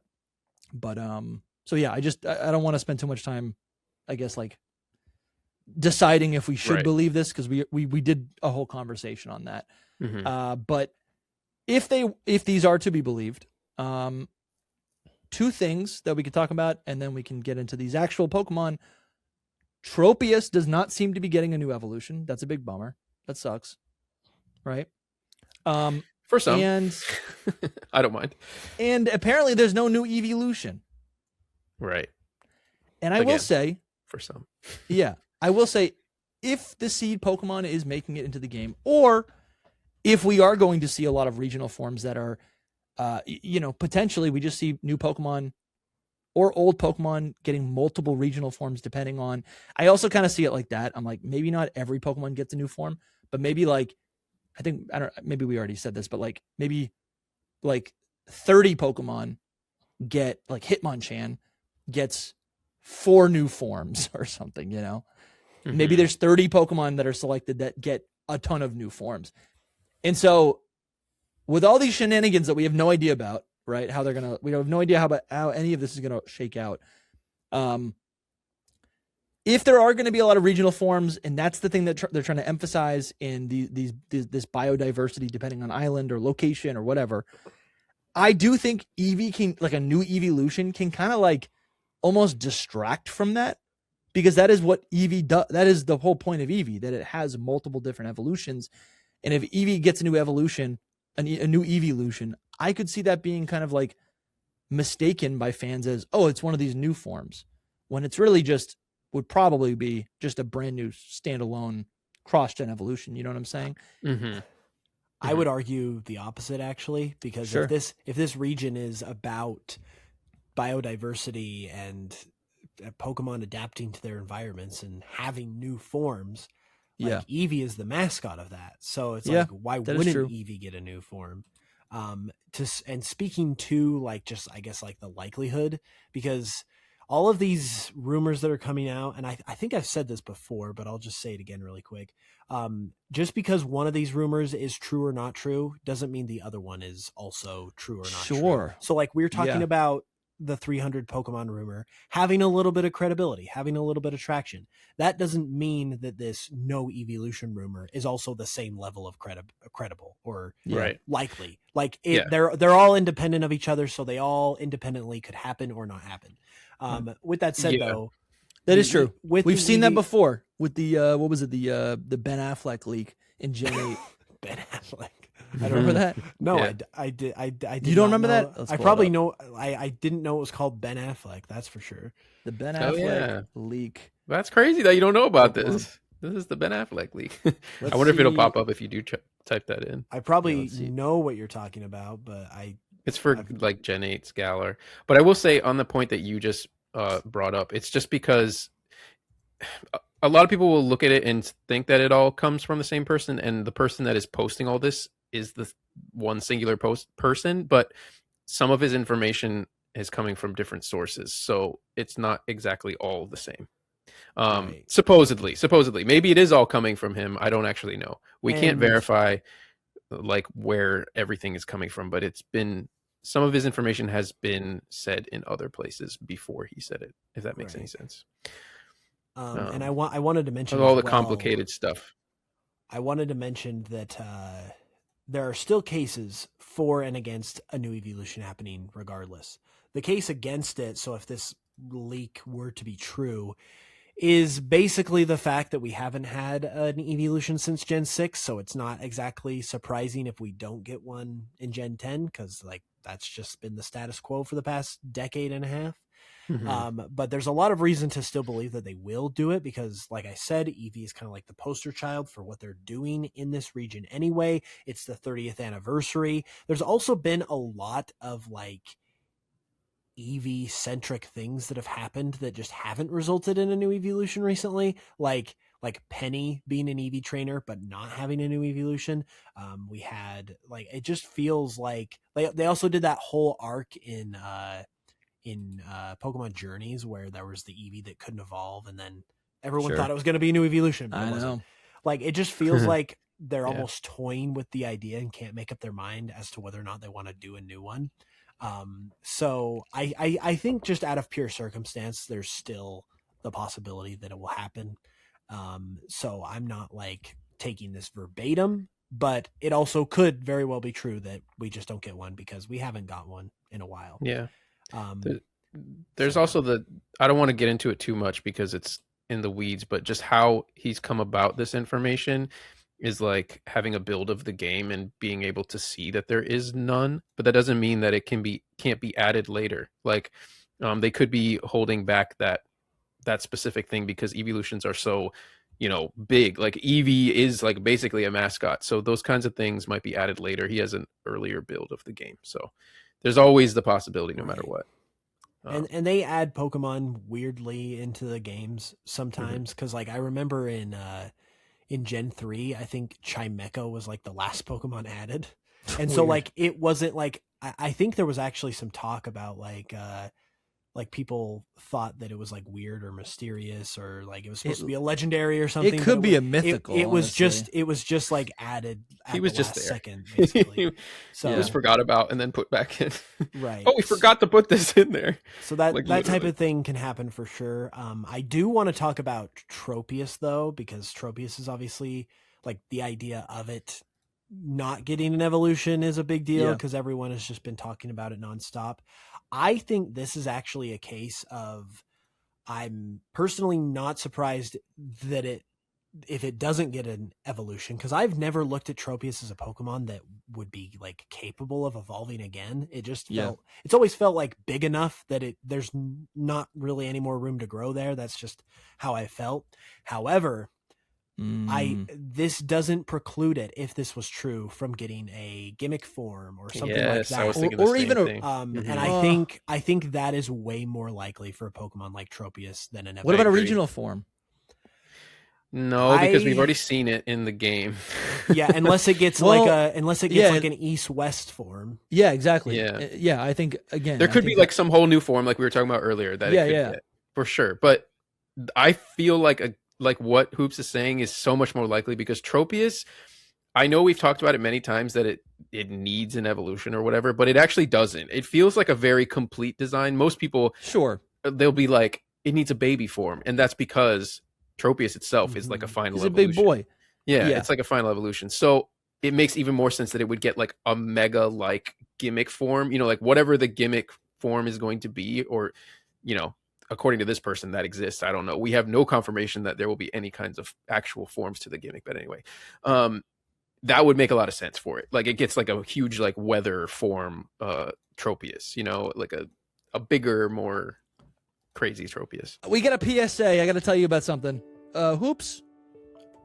Aurora Beam t-shirt. Look at this beauty, just absolute specimen of a piece of clothing. I own one. It's absolutely beautiful. You need to get one yourself. It supports the pod. It's honestly just like so stylish. You got to get one. I think Snorunt's going to get another evolution in Gen 10. I'm with you. I like Tropius. I think the reason why I would want it to get a new evolution is I just think the type is a little lackluster. I do like Tropius, but it's a little weak. It's a little weak. I don't think its type is very good. I think it also feels like a dragon. Tropius, I don't know if this is like confirmed, but my headcanon is that Tropius is just, it's jungle Lapras. It is air travel Lapras. Yes. I really think it was introduced in Hoenn as a flying type variant to like Lapras. Lapras is the fairy Pokemon for the water. Tropius is this giant Here's the dinosaur thing, that you fly. Here's the thing, though. And they have similar stats, I believe. This is another conspiracy theory. Take a look at this picture of Tropius in Scarlet and Violet. Scroll back down to its Dex picture. Right here? Like, it's like jumping in the air as if it's flying. Does this thing look like it can fly? Like, No. Tropius has the flying type, but it is rare. not a flying Pokemon. It's never looked like it has had the ability to fly. Like, It I has the wouldn't say flying type. never. It I won't always say never. It always looks really awkward when it does that. Yeah. And my little conspiracy theory about this is that I think they just kind of shoehorned it in Yes. to the flying type because they wanted it to be, and it's kind of funny because in Ruby and Sapphire, Winona is the gym leader of Fortree City. And she's a flying type and she lives in the jungle. So I think they just that's wanted why. to give her a signature Pokemon. Yeah, that makes sense. Matched her town. And it's kind of funny because she doesn't even use Tropius until Emerald, if I'm not mistaken. But that's the only reason why the only reason I can imagine why they gave Tropius the flying type. Because it does not remotely resemble a flying Pokemon otherwise. Yeah, Right. I do think I think what you're saying could make sense. I think part of that also, this is just like the Tropius. This is just the Tropius corner of the pod. We're gonna just make this a new segment on the podcast, like just Tropius time. Please. No. Tropius is also it's an S tier HM friend. It learns cut and strength and fly and flash. It learns defog. I think it learns rock smash. And if you pair Tropius with another water type, which you might probably already have on your team, in Hoenn, you've got all the HMs. There's so many HMs in Hoenn. And I think Tropius was also, I mean, who knows? Maybe Tropius was originally supposed to just be a grass type, and they were like, you know what? Let's make it flying type so you could use it as an alternative to like Pelipper. Because Pelipper also is a S tier HM friend where it learns and I'm just we know Pokemon are designed for the specific game and the role and where you're going to get the Pokemon in the game. For sure. And so this all makes sense. This really does. I think, but I think it needs an evolution because I agree. He's a little derpy and I'm like, why is he, did the wings, I've seen banana trees and I feel like they just gave him a flying type because they were like, oh, isn't it funny? What if the giant leaves of a banana tree were also like Dumbo wings? You know, Yeah. My thought it though, does is feel that- shoehorned. It's cute. I like it. It would be sick if it was a dragon. Yeah, my thought is that it has always felt so awkward that it has the flying type, so it very much could use a new form to iron it out. And it could still get a new form even if this leak is correct, just to get back to the leak discussion. Because again, the leaks don't cover, or the Pokedex doesn't cover forms or gimmick forms or stuff like that. So, and personally, I've always thought that that's more likely for Tropius than an evolution. So, that one I think a form would be cool. Honestly, I'm a not form super would be cool. concerned about this particular leak. I kind of love Tropius so much. Okay, let's we're having way too much fun today. Let's talk about the Pokemon that are now being directly hinted to get new evolutions. We're gonna start this off with Onix. Let's start it off with Onix. Or I guess I'll say it right up front. Onix, Houndour, Zweilous, Salandit are said to receive new regional evolutions. And the classification that I understand a regional evolution to be is that the base Pokemon must have a regional form, and then it is then able to evolve into a brand new Pokemon, not by my definition, but truly a brand new Pokemon. Think of Mr. Galarian Mr. Mime into Mr. Rhyme, right? Right. Is Galarian Lanoon into Obstagoon. I don't know, and Soul, maybe you can confirm this, but I don't know that. Is that what this is specifically claiming, that they're going to get regional forms and evolutions, or is it just evolution in general? Like, do we know? It this is a telephone game kind of thing where somebody says that and then they think this is the tweet right here. You can read it for yourself. Yeah. But somebody says it's regional evolutions, but actually it could be the way that he wrote. So we're looking at it right now. iWark 2, you see that down there. Yeah. That is a code name for Onyx. That is Onyx code name. And then 2 would suggest that it evolves. If it was a regional, it would have an R before the Sure. the iWark. So this is also a thing that is testing his credibility. I don't know if this will be a thing, but it will be talked about in the future for other people. But anyway, all that being said, the regional stuff comes from Centro and other people that have posted it many times and been like, oh, it's going to be a regional evolution. It could be a regional evolution, but as far as we know, it is not actually one. It should be a cross-gen evolution. So it should be Onyx is normal Onyx, and then it split branch evolves into another rock snake. Okay, that makes sense. Yeah, it wouldn't be. It's just like Steelix would be a split evolution of this new evolution. Wait. Yeah. Onyx, based on normal Onyx, right, could evolve into either Steelix or this new form, right, under some sort of circumstances that we don't know about yet. Right. Yeah, we don't fully understand with all of these things. There's a lot of like guesswork that's happening, and so it can be either or. To be honest, sure. Other than but it's getting a new evolution. It's not getting a regional Steelix. No, that is definitely not what this it's is. Not getting a region. Okay, it's well. Not getting... You know what? I actually don't know. No, because it's I'm open? not like okay. I'm not like a master of all these things. When I look at iWark 2, that should be Steelix, to be honest, because iWark 2 is Onyx 2, so that's Steelix, you know? So unless Steelix just isn't in the game. Yes, Steelix might not be in the game. I don't know. There's a in lot the of game, like Steelix is in the game. Yeah, so... probably. Sure. There's all of these things that, like I'm just saying right now, it's like it can be multiple things and people are just running with whatever they or this think. Is all fake. Well, no, we're just having a good time. That is a good that is a good point, because it's like, again, if Onyx is in the game, then Steelix is for sure going to be in the game. It's going to be obtainable. So it'll be in the code. If this new Onyx evolution is iWark 2, then what is Steelix in the code? Like, what would its code name be if it's not iWark 2? Right, it should be the same. I haven't double checked this on my own. If people anything, in the comments might actually check it out, because I'm not sure if Steelix codename is actually iWark 2. It should be. Right. If anything, you would say if a new evolution for Onyx was coming, you would either name it iWark 3, or because it's the new one, it's the third iteration, or you would call it like 2.5 or something like that. I don't think they do the 2.5s, but the 3 would mean that it would be an evolution of Steelix. Yeah.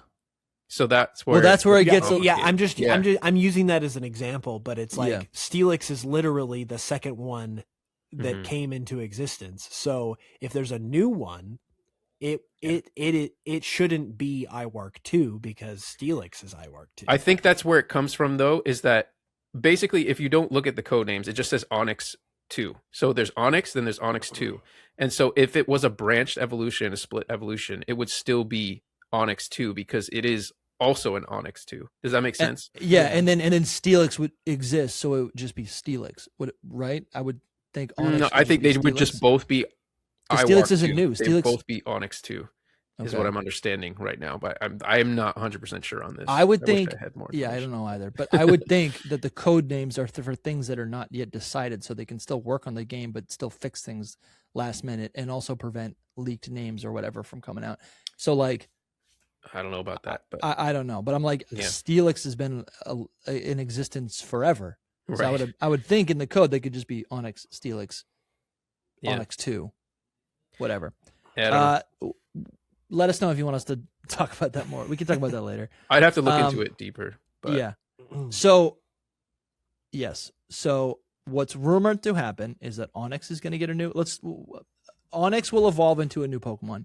Houndour will evolve into a new Pokemon. Zweilious and Salandit will evolve into new Pokemon. Apparently, also Nincada and Clamperl will also evolve into new Pokemon. And I guess I guess I'm still unclear. I was kind of under the assumption that these Pokemon might have to be regional forms and then evolve, but maybe not. They just are going to evolve into. It's possible. The base Pokemon would evolve into whatever it needs to evolve definitely into. possible. Either or. Okay. There is a commonality between these Pokemon that it either speaks to the fact that they're not going to happen, or there's a thread of logic to it that maybe could speak to why it's happening. And the fact that is that literally all of these would be a branched evolution. So you got to ask yourself, are they going to do this many branched evolutions? And are they going to give a branched evolution to a Pokemon like Zweilous? Like, why personally, not? for me, I'll tell you why not. First of all, it's a pseudo legendary, so that is a little bit. I don't think that questionable. matters. We have regional forms of we already have branched evolutions in the same way of pseudo legendaries. We have new Pokemon becoming half pseudo legendaries with Archaludon. I think there's some room here. Okay, just even if there is room there, my second point is that these Pokemon are Zweilous is based on Hydra, and it's very distinctly a 1, 2, 3 sort of thing. Like 1 head, 2 head, 3 head. That's even what it's named after. Zwei means 2 in German. Yeah. So if it gets a new branched evolution, I can't imagine it becoming anything other than Hydreigon. Like, what else? I already would solved that it. be? I already solved it. I put a video on my second channel, Dusty Topic. It loses the other head and it just goes back to 1. It has no head. Nope. No head. Zero. Zero heads. Everything about Zweilous is that the heads are competing for resources, right? And that it never gets love, and so it is defending for itself. And then as it evolves into Hydreigon, it becomes Ghetsis, the Pokemon. It becomes a dictator. It becomes a authoritarian. It becomes a supreme leader, an emperor of sorts, right? Where one head remains, right, in Hydreigon's design. The other 2 heads are puppets. They're not even real. They're fake. They're dead. I think Zweilous could evolve to become the socialism Pokemon. Oh. It could become communism, the Pokemon. Do we want to go in this direction? I'm not even kidding. Hydreigon is one person is at the top. So you're saying like a million heads, or what are we saying? Yes. Here? It would become we have Hydreigon, which has 3 heads, but the 2 heads are dead. 1's alive. And even I've always looked at Hydreigon as like the wings. The wings look like dead heads as well, right? Yeah. Like it's got, what would that be? That would be 9 heads. Maybe the tail is the 10th. Even the legs just look like dead. You know what I'm saying? It's like a dead Hydra. Yeah. I think Zweilous could evolve where it has multiple heads that continue to prosper, like Dodrio or something. You know. Yeah, it would still be very similar to the whole idea, because yes, I agree with everything you're saying, but Hydreigon is still conveys the multiple head thing, even if they aren't like actually real. So it's like the same thing, even though like they would just, I feel like the thing that they would have to do is take it like in the complete opposite direction. Like it would be a fairy type or something, you know, like it'd be completely not like dark and evil anymore, but just like we love each other, friendship, and I don't know, something like that with your same idea. It could, I think there's some middle ground. I think it could be multiple heads. It doesn't need to be, we all love each other. It doesn't need to be fairy type necessarily, but I can very easily imagine a Zweilous, a new Zweilous evolution where it gets multiple heads like a Hydra, and that tuft of fur kind of grows out a little bit more. It stays on the ground because we know. Yeah, it wouldn't be flying. Shout out Dr. Lava. We do know that Beta Zweilous was originally, or the beta Pokemon, the original idea for these Pokemon in this Pokemon line was like battle tanks, like war tanks, and so it could evolve to stay on the ground, and it's got multiple heads, and it can't lift up into the sky, but instead it's like representing the people. I don't know. I'm not even trying to get that metaphorical with it, but that is literally what its dex entries talk about how it fights for resources. It's never felt love. It's jealous. If you don't give the same amount of attention to each head, they'll begin fighting out of jealousy. They'll fight over single pieces of food. So like, what if you give it love? Max happiness, you know? That you can definitely do a cool evolution with that, and it'll still be a Hydra, which is kind of sick. Just with that, maybe it just loses the dragon type. I'm sorry, the dark type. Maybe it becomes dragon ground. That's what I would think. That'd be interesting. But so that's my thing. I do agree with That's Hoops my on pitch. like the picks are also a little sus to me. What I mean, I Salandit makes a lot of get sense. this. Why are the picks sus? Salandit and Onyx make the most sense because Onyx is a beloved Gen 1 Pokemon that, they get it. They get all of the attention. Onyx is like the same scenario as Scyther to me. So that one does feel possible. Mm-hmm. There's also tons of snakes in this region. Like they could do anything. But then Houndour is like a devil dog. Like if this is not a regional form, if it's not a regional form, it's like, are we just making another Houndoom? Like I don't know. It's maybe my creative limits or something, but I just can't think of something else it could be right off the top of my head. I mean, if I had time and I could sit down and look at everything, then sure. But I think a new form could either be literally random, as we've seen. It can. Alolan Raichu just eats a lot of pancakes, right? Mm-hmm. It could be random, but I say that's random, but it also like is something that I feel like, while pancakes is not in Alola, what is it called? Malasada. Those are in Alola. I feel like we don't know what they could evolve into, but if these are real, there's gonna be a reason for why they evolve, and when they explain it to us, it's like, oh, of course, that makes sense. Yeah.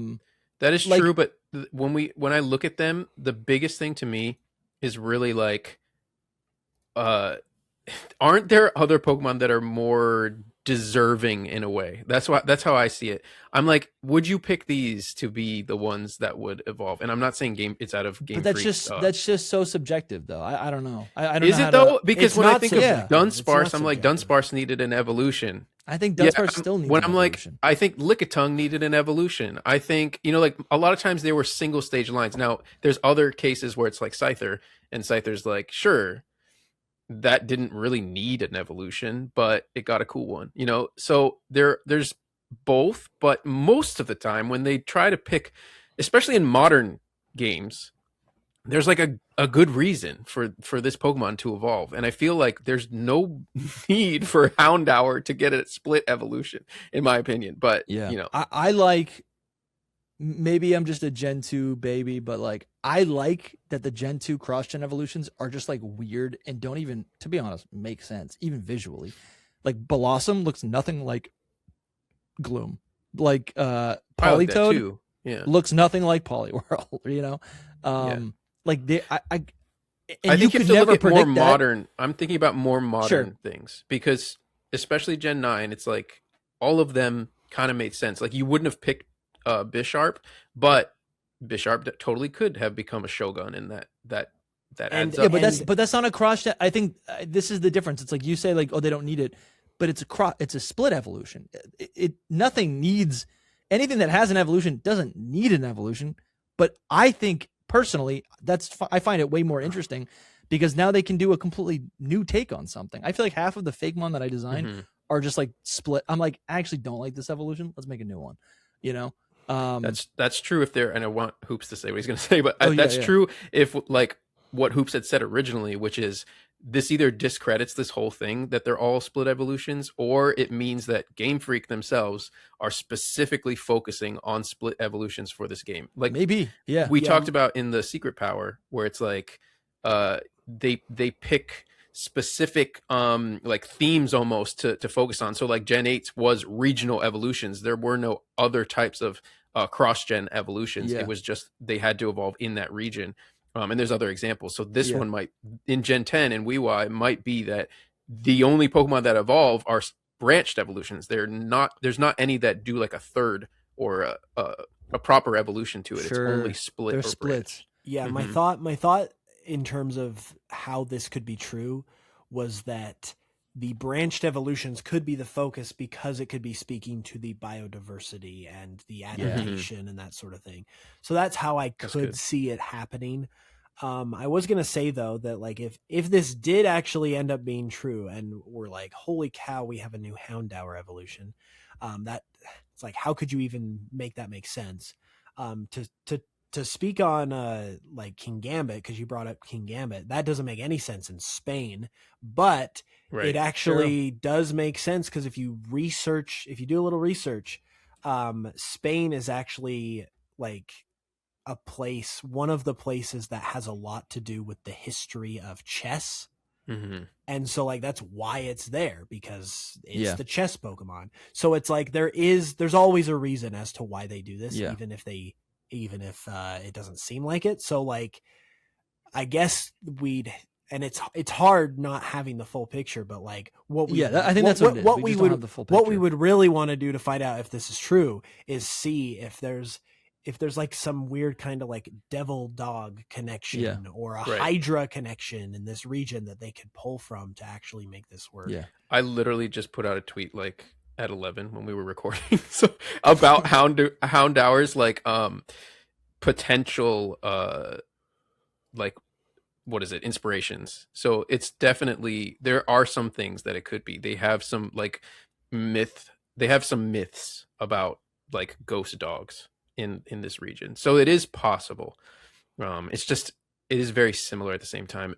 The biggest thing is like it being a branched evolution versus a regional, I feel like a regional would make more sense in the sense that they wouldn't have to do still a fire dark type or like something similar to that, you know what I mean? They could do fire ghost, like yeah. So I'm looking, I'm on Bulbapedia, I'm on the cross gen evolution page, and a lot of the like I'm not totally sure, but it seems like most of the cross gen evolutions that have ever existed, I'm sorry, the cross gen like split, like the split evolutions, cross gen split evolutions that have existed are really gens 2 and 4, and there's not that many. In Generation 2, you got all those weird ones that I mentioned earlier. In Generation 4, you've got the Dawnstone evolutions, so you have Gallade splitting from Curlia, and then Frostlass, mm-hmm. and then every other Pokemon that I thought was a split evolution is really just a regional form of an evolution. So like Typhlosion, Weezing, but this is how you categorize them, which doesn't make any sense to us. But that's not what. So what I'm saying is like those aren't true cross-gen evolutions where we get a brand new Pokemon. Sorry, I'm getting confused by the terms. A cross-generation split evolution, a new evolution that deviates. That is a branch one, like a branch evolution that is introduced later. The only other time that has happened, as far as I can see right here, probably was Gen 4, is Generation 9 with Diplin. Mm-hmm. And then it evolves again, which is really weird. And like, I guess the discovery I'm making is I thought we have seen this a lot, but really over the last 15 years, all we've really seen since Generation 4, and again, I'm not counting Applin because it happened one time, is we've seen other evolutions. We've seen, like I said, evolutions, a Pokemon evolving into regional forms of old Pokemon, which I'm not trying to muddy up my point. So I guess what I'm saying is like, I don't, like you were saying like, recently we haven't seen that many. And we haven't seen that many. I don't think we've seen a lot of cross-generation branched evolutions. Definitely not. Yeah. The last one we've seen is Applin. And Applin was weird. And I think it's cool. We obviously have a lot of branched evolutions, but they're introduced a lot, like all the other ones that you can think about are introduced at the same time. So I kind of love this. This is Johto coded. Like the last time we really got a lot of these is Gen 2, Gen 4. Generation 4 is also part of, you got Heart Gold, Soul Silver, the Johto remakes. Guys, real quick, before let's see if I can do this in 30 seconds. We want to tell you, we want to implore you that if you're listening to this podcast, and guess what? You like this podcast and you're still listening to this podcast, maybe you've already subscribed to this podcast. You can go a step further and support the podcast. If you love this show and you want this thing to survive, if you want us to keep going, showing up every single week with a brand new Pokemon podcast covering the latest news and theories, go into the description right now. There's 2 buttons. You can support on YouTube as a member, or you can support on Patreon. again as a member. You can join the Hall of Fame. That's what we call our community, the Hall of Fame. At the $5 tier, you get everything pretty much. You get 4 monthly bonus podcasts every single week in your inbox. On Monday, you're going to be getting a brand new podcast. It's our Secret Power podcast. You also get access to the Discord. That is where all of our trainers, that's where everyone is. The whole community is in the Discord. And in the Discord, there's obviously all these specialized, all sorts of things you can do. There's channels is the word I was looking for. And I'm a boomer, and I'm sorry, guys. I don't know I'm not good at Discord, but I'm always in there dropping images, dropping voice memos, just yapping to you guys. I love seeing you guys in there. But I was going to say, you can also in the Discord sign up to be on the podcast. You could one of the perks is that you can join us during our live call-in shows, which we've brought back to Hidden Power, and you could get on the next one. You could get on the next one, give us your theories. There's so many other perks. That's at the $5 tier. We're working on a new perk at the Box Legendary tier, which is the tier above that. But at the Mythical tier or higher, you will get your name read on the podcast as a producer. You get the producer credits. We appreciate you guys. Thank you for watching. Do you guys have anything to say? Thank you. Thank you. And just one more thing. That was longer than 30 seconds. I was trying to keep it in 30 seconds. I know. Are we still going? We're still going. Okay. I was gonna say, on Patreon, you can also save 20% if you pay annually, so you get a discount. So true. Bing, bing, bing, bing. I forgot about that. That's so great. Yeah, bro. Bring that price down. Obviously, S-tier marketing. Obviously, it's hard out there. Take care of yourself first. But if you got some extra money and you want to see us, you want to support this podcast so we can continue to employ our team and pay for editors, etc., we appreciate it. We're just beggars out here. Thank you guys. We love you. Bye. Get back to the episode. Go back to the episode. I like it and I don't like it because I don't know. To me, I want certain Pokemon to get new evolutions so that those Pokemon can be that they can get their time in the sun and all of that. There's different things. We're talking Ledian is the easiest example. Sure. I want it's Ledian so to get, weak. It'd be cool if you could just I want Ledian to get an evolution. And then if they focus on just branched evolutions, they could do that. They could give Lediba a new evolution, but then Ledian itself is just left in the dark, which is but actually that's a topic for Houndoom, because a lot of people are like, Houndoom sucks, even its Mega sucks.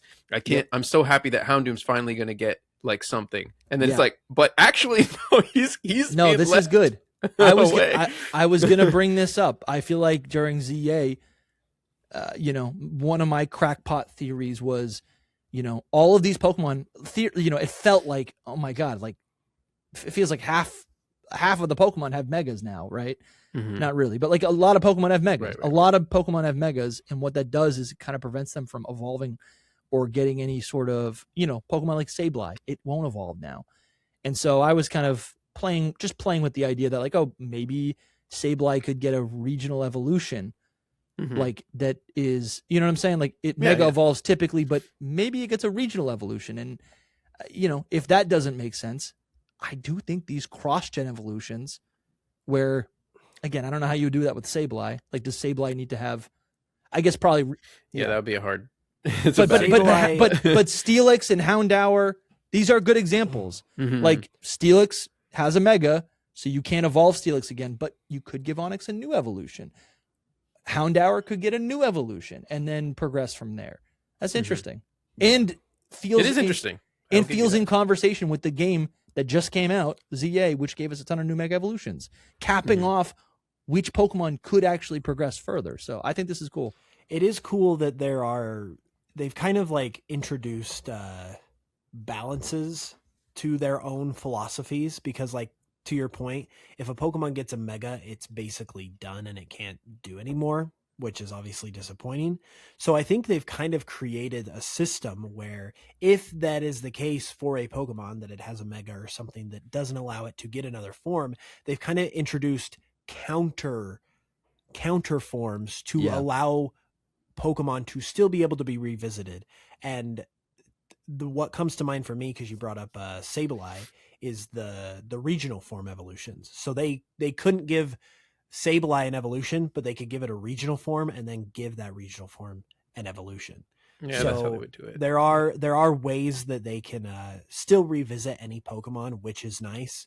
And then the other thing I wanted to mention is that all these Pokemon that have been selected here as like possibly what are going to get evolutions, they all seem pretty crazy in one way or another, and that makes them feel unlikely. And to your point, Soul, it's like we kind of would like to see the Ledians of the world get evolutions instead. Sure. But I do still think, though, this is so Game Freak, that there is a value. There is a value in giving a Pokemon like Zweilous a new evolution, because that is the last thing anyone would have ever thought of.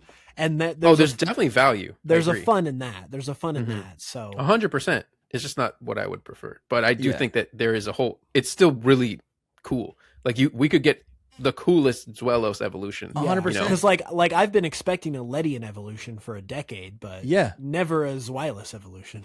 Yeah. And so like I don't disagree with like, not preferring these Pokemon, but I don't think there's anything like objectively wrong or like with these Pokemon being selected for a Generation 10 specifically because of the region it's in. I think for theory crafting, it's always fun to look at the region to see like, we're going to China. There should be a tiger Pokemon, right? But I can just hear it though. Tigers in other regions, right? Yeah. I can just hear like the fans saying like, "Poor Hydreigon doesn't get anything," because like it got Iron Jugulus in last generation, but that's actually not a Hydreigon. That's like a completely different Pokemon, and now it would get like a another completely different Pokemon, but part of its line, like evolutionary line. Like I can just hear the people. I just think I can hear it too. I guess I don't care about that as much because I'm like, it doesn't matter. I don't battle competitively, so I'm like, it doesn't really matter. Also, Hydreigon specifically is already powerful. True. But I can understand the argument for like Houndour. I can understand it because if you love Houndoom and you're like you're out of luck, it's not going to get a new evolution because it has a mega evolution. But I don't know. I think again, I'm like, they're not going to retcon this stuff. So sometimes it is what it is. Sableye got an evolution, a mega evolution. It's never going to get an evolution, and that sucks. But whatever. Continuing on this list, we also have Salandit, which Soul, I do feel like you've been kind of championing Salandit for a while as to maybe get an evolution, a dragon type evolution, kind of like a, what do you call it? Like a Komodo dragon. But I guess how are we interpreting this? Would this be this would be a new evolution for Salandit, not an evolution for Salazzle. Right. What are you thinking about this? Right. It would be a branched evolution. It doesn't necessarily need to be like a male only thing either. It could be like both of them can evolve. Sure. I don't know. Or maybe it still is like a female only thing, which would be interesting. But it would be still a branched evolution. So it would just go alongside Salazzle in a way. But I don't know. I think it makes a lot of sense. I think a male evolution would make more sense, and it would still be a branched evolution like Gallade or Frostlass. You know what I mean? Sure. It's the same kind of thing. Yeah, that makes sense. So it looks like it's like a generic lizard that can become like anything. I'm not even saying it would become a Komodo dragon. It just makes sense that it could as well. Yeah. So. Salandit to me feels like, what is it called? A monitor lizard, which are like which is very close. They're just big lizards, which I think a Komodo dragon is one of those lizards. But like, they have like these snake-like faces, and Salandit kind of has one of those faces. So it might not even need to evolve into a Komodo dragon, but just something that kind of resembles that, which would be fine. And that's perfect. I did It's tough because it would have to lose a lot of stuff. Go for it. Before Winds and Waves was revealed, I was just looking at like new Pokemon we could see in a Indonesia region, and one idea I came up with was a monitor lizard. And I thought of the idea of like, since it's a monitor lizard and it monitors things, I made it kind of like a detective type of thing. That's fun. And that would actually go fairly well with Salandit because it's With a the bandit. bandit. So it could be Yeah. a bandit and a detective. Like a Mhm. so He's a reformed bandit. Yeah. No, but seriously, like, because that's the thing, it would have to lose a lot of its whole idea. Oh yeah, I remember seeing this. yeah. But yeah, like it's got its the bandit part of it, and then also the poison or the fire. You know, one of Yeah. these things probably wouldn't stick around. I don't know. Maybe it would still be poison fire, but I think, and this, I don't know why, but like again, I didn't realize like it's been so long since we've had cross generation branched evolutions because this just feels so great to me. I'm like, okay, Salandit right now evolves into Salazzle, but it could also evolve into another Pokemon that loses the fire type but gains the dragon type. It becomes poison dragon. That's so clean. Like it doesn't exist right now, but that is so clean. And now you look at it you look at it, you know, on this Bulbapedia page where it's like nice and classified, and you're like, oh, of course, Slowpoke has always evolved into Slowking. You know, once it's introduced, it's like, oh, that of course it makes sense, and that's nice. I like that a lot, to be quite honest. Yeah, and I will predict, I think it has to be female still when it evolves. I feel like that's its whole thing. Really? Like, yeah, I think out. So. I think it's still going to be people female. are going crazy. I don't care about the lore that I much. think it'll still be female, but it's not going to be it's not going to be lusty, right? Salazzle, listen, this is hoops and hip hop logic. Baneri or whatever, Lopunny is used on a Fire Gym, Elite Four member's team because Lopunny's hot. That is literally what it is. Salazzle is the fire type, and that is what this is. It becomes very lusty. I think we're going to get a female, a new cross generation, branched female only evolution for Salandit, where it evolves into something that is more, it's going to be a dragon type. It'll be like a Komodo dragon, still female only, but it's going to be a brute. It's going to be tough and vicious.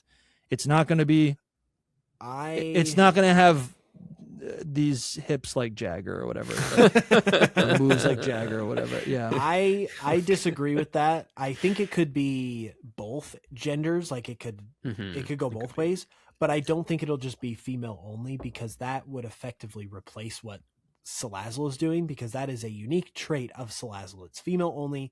Okay. You have to evolve from a female Salandit. And if they did that again, like its role would be like taken over by the new Pokemon. So like, Salazzle would be buried basically. And then also you'd have to ask, well, female Salandit already have an evolution. So you'd have to give this new evolution like an item or something to allow it to evolve into that Pokemon.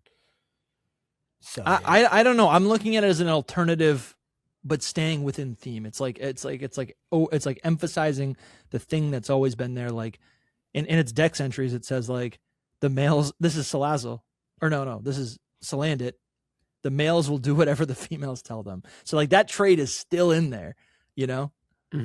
So, but it could go both ways. It could go both ways. I mean, we can't rule out that it would be a regional form and then get a regional evolution as well. That's still a possibility. That could be the way that it's a female only evolution is if Salandit gets a regional form, because then it's like, it's different enough of a Pokemon that you can repeat the process and not have it get in the way of Salazzle.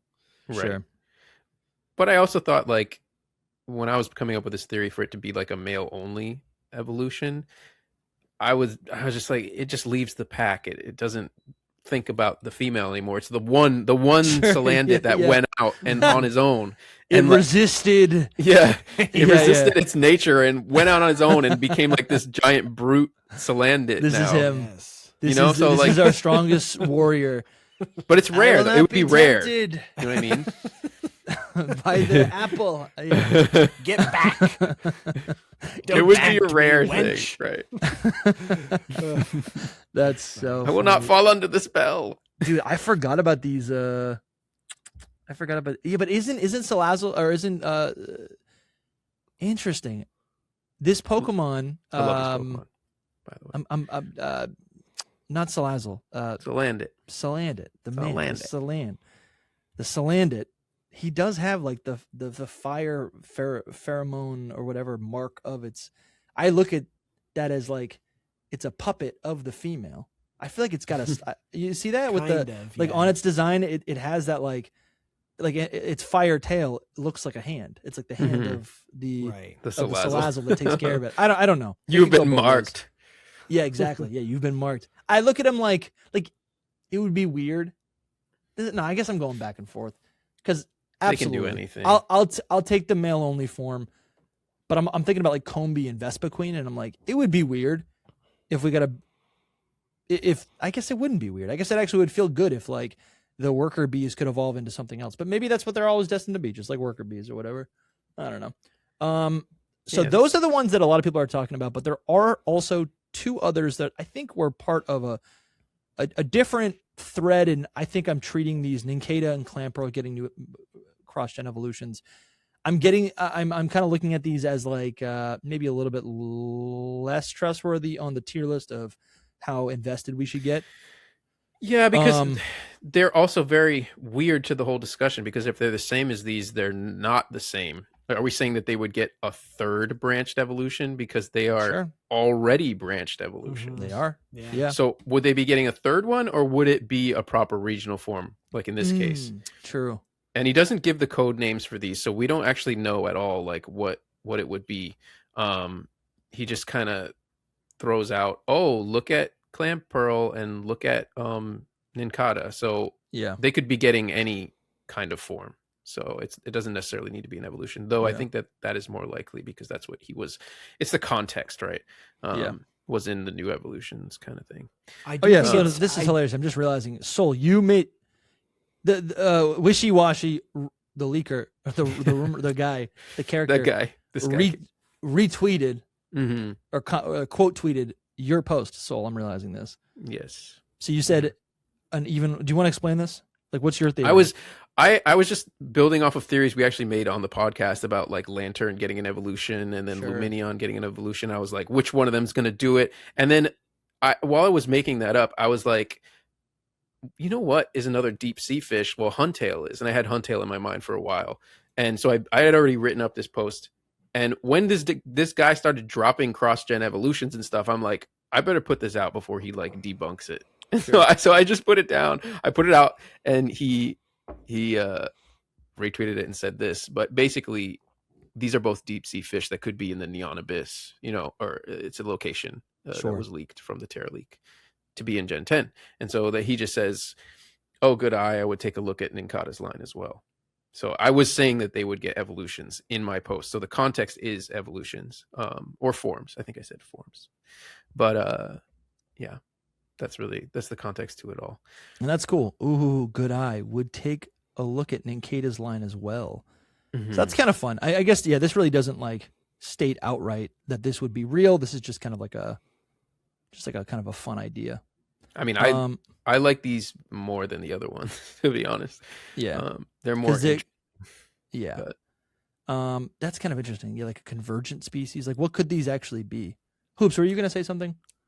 I Sorry. don't think so, but I will say that something anyway. I think the thing I was going to say is that I think it's interesting with these two that both of them have branched evolutions with two branches already. So they're the same exact kind of Pokemon in that sense. So like it would make sense theoretically to kind of pair them up in that way and give them both a third branch to their lines.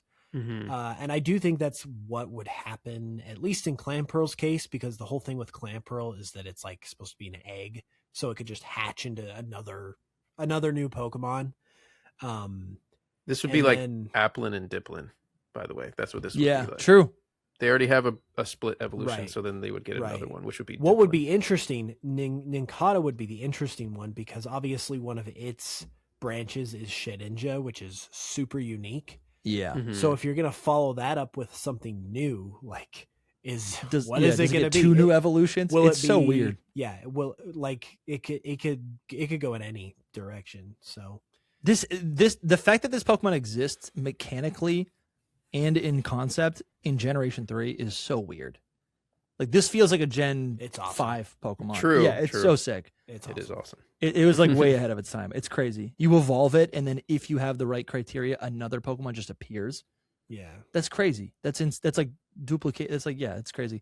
So I was theorizing a little bit, because the first thought is, okay, Nincada has this specific method of evolution. Maybe it evolves again Something similarly, and then but a different effect happens. Yeah, so maybe. so what I was about to say is this is technically not a branched evolution, because if you meet the True. conditions for Yeah. Shedinja, you get both of them at the same time. So if they added a third evolution, it could potentially be another thing where it's like you just get the Pokemon, or like Shedinja still appears. It's not a branched, or maybe what it is you evolve Nincada into Ninjask, but then the branch comes from Shedinja or this other new Pokemon. So it's like if you Yeah. meet the conditions for Shedinja, you get Shedinja, but then there's this other set of conditions that you can also do that get you this other Pokemon instead of Shedinja. Yeah, it's reminding me of Galarian Darmanitan. I know it is different, but like it's funny that like you get Galarian Darmanitan, but there's really no way to. Or I remember when Sword and Shield was first out, there was like no way to actually get the Zen form, which was essentially like a it was just like a missing form that you couldn't really get. It's a snowman. It's a fire and ice type snowman, which is super cool. And yeah, I guess that's kind of making me think of this, because it's like similarly a very difficult thing to kind of obtain, or just like it's a convoluted thing to obtain, a form of all this. I like what you're saying. It's interesting because it could be like has a split evolution to Ninjask, but then it still creates a Shedinja when you evolve it. It could but be maybe like a regional Shedinja. Like maybe it gets Nincada could get a new evolution, but if you get that new evolution, you get a regional Shedinja. That'd be cool. You know what I'm saying? Because it would still. I'm like, you don't need to reinvent Shedinja. It is what it is. But it's like a regional form, because it is and that's another weird, like. It's like they're bend. That's never. It sounds like that doesn't make any sense, but that is. I could see that happening. Mm-hmm. Alternatively, the Dex entry for Nincada says that it like if it let me pull it up. I was going to do it by memory, but it says that it let's see. Let's see. Oh, dude, it talks about like not breathing. That's so crazy. Well, I was looking into this, and yeah, cicadas spend like 95% of their life underground. Yeah, which is really interesting. Obviously, once they come out of the shell and whatever and become like a proper cicada, they are not underground. But the nymphs, like what Nincada is they like are always underground. I wonder if they could do like a more underground evolution for it, but it would have to stay a nymph in some way, which Pokemon can do whatever they want. You know what I mean? No, that like, it doesn't have to become. That sounds about right. I think something about Nincada that is a bummer is that you get this cool new type, bug and ground type, but you lose it upon evolution. Right. And so its Dex entry, what I was looking into is that its Dex entry multiple times says that it can sometimes live underground for more than 10 years. Sometimes. It absorbs nutrients from the roots of trees. I think what we would see is an evolution of Nincada where it just evolves to be this like burrowing bug. It stays bug and ground type. It's the and then I would want to think about if Nincada is a trainee and it evolves into a ninja, is there something similar or opposed to or in relation to a ninja, some sort of class or role? You know what I'm saying? Like it doesn't become, I mean, I guess like a Ronin. Does it become like a sumo wrestler? Like it just stays in the stays on the ground. Did you know, Soul? If you're like me and you need a new phone case, definitely look at our merch store and pick up this crazy looking phone case that has tons of it's so good that we've said on the pod tons of times.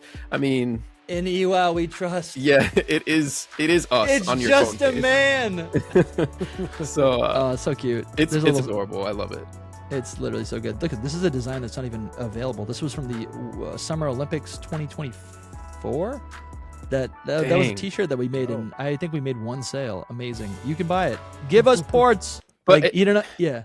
Another thought is that it wouldn't become a cicada. It could evolve into a different bug completely, because Pokemon does that. Yeah, sometimes that is could just be a completely like ground dwelling bug. So No, I love that, dude. they already have 2 of them, or I guess 1 with its shell. But Yeah. Yeah.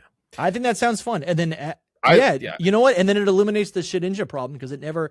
The whole thing about Shedinja is that it's like. Did you guys ever find those as a kid, like a cicada? Shell. Yeah. Did for you ever sure. find those? Yeah, they're just dead on the ground or something, or They're hanging so on a cool. tree. So I see them cool. hanging on the trees all the time. Yeah. And like it's like that whole concept only exists because of that. You know, you would just interact with it, and it's like, oh, what if that was a Pokemon?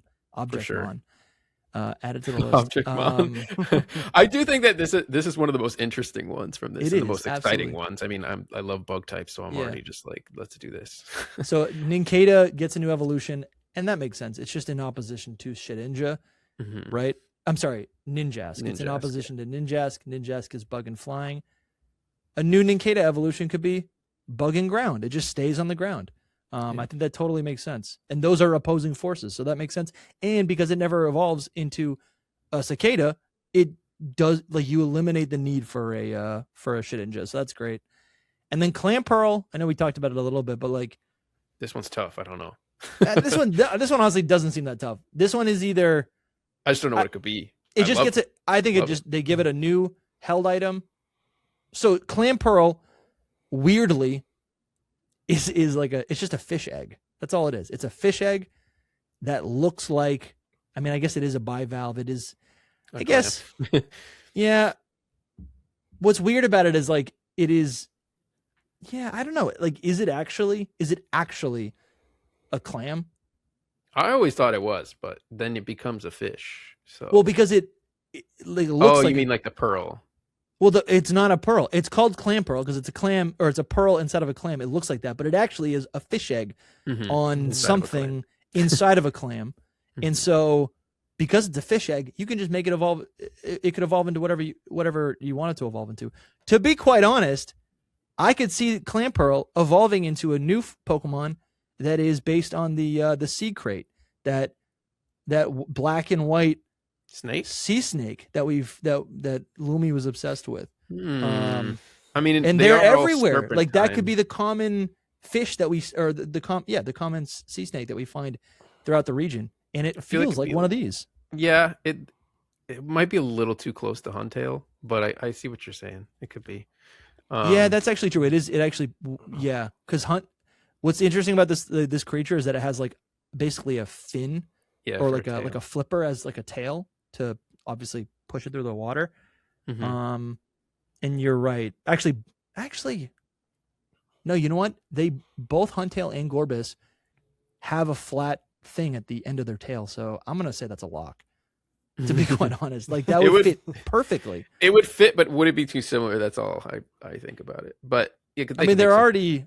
I don't think it would be too similar because, like, even if the shape, I mean, they're both like eels or whatever. They both have a flat thing on their tail, and then the third one would have those same traits, so it would be in line. It would make sense, and because it's black and white, it would look nothing like the other two. So I think that actually would be kind of cool. The only thing I would really wish would happen is that it would get a dual type, because these are all just boring water type, and that's super boring. I think that would make it more interesting for sure. Yeah. What do you think? What do you think about that, Hoops? Any thoughts? I pretty much agree with what you guys said. I kind of feel like, it does seem very possible just because it's an egg that can hatch into anything.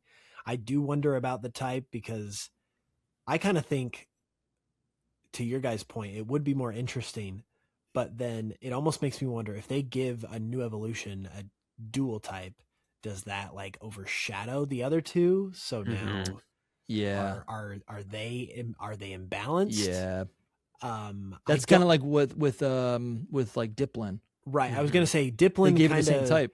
Like it has the same type, but that's actually a point in favor of them not really caring all that much, because if they cared, they would not give Dipplin another evolution. So sure. Yeah. So I think they're just going to do what they want to do, and if there's a thing in Indonesia that they're like, that would be great as a Clamperl evolution, then they're going to do it. So that is kind of fun. It is literally just a seed. It's one caviar.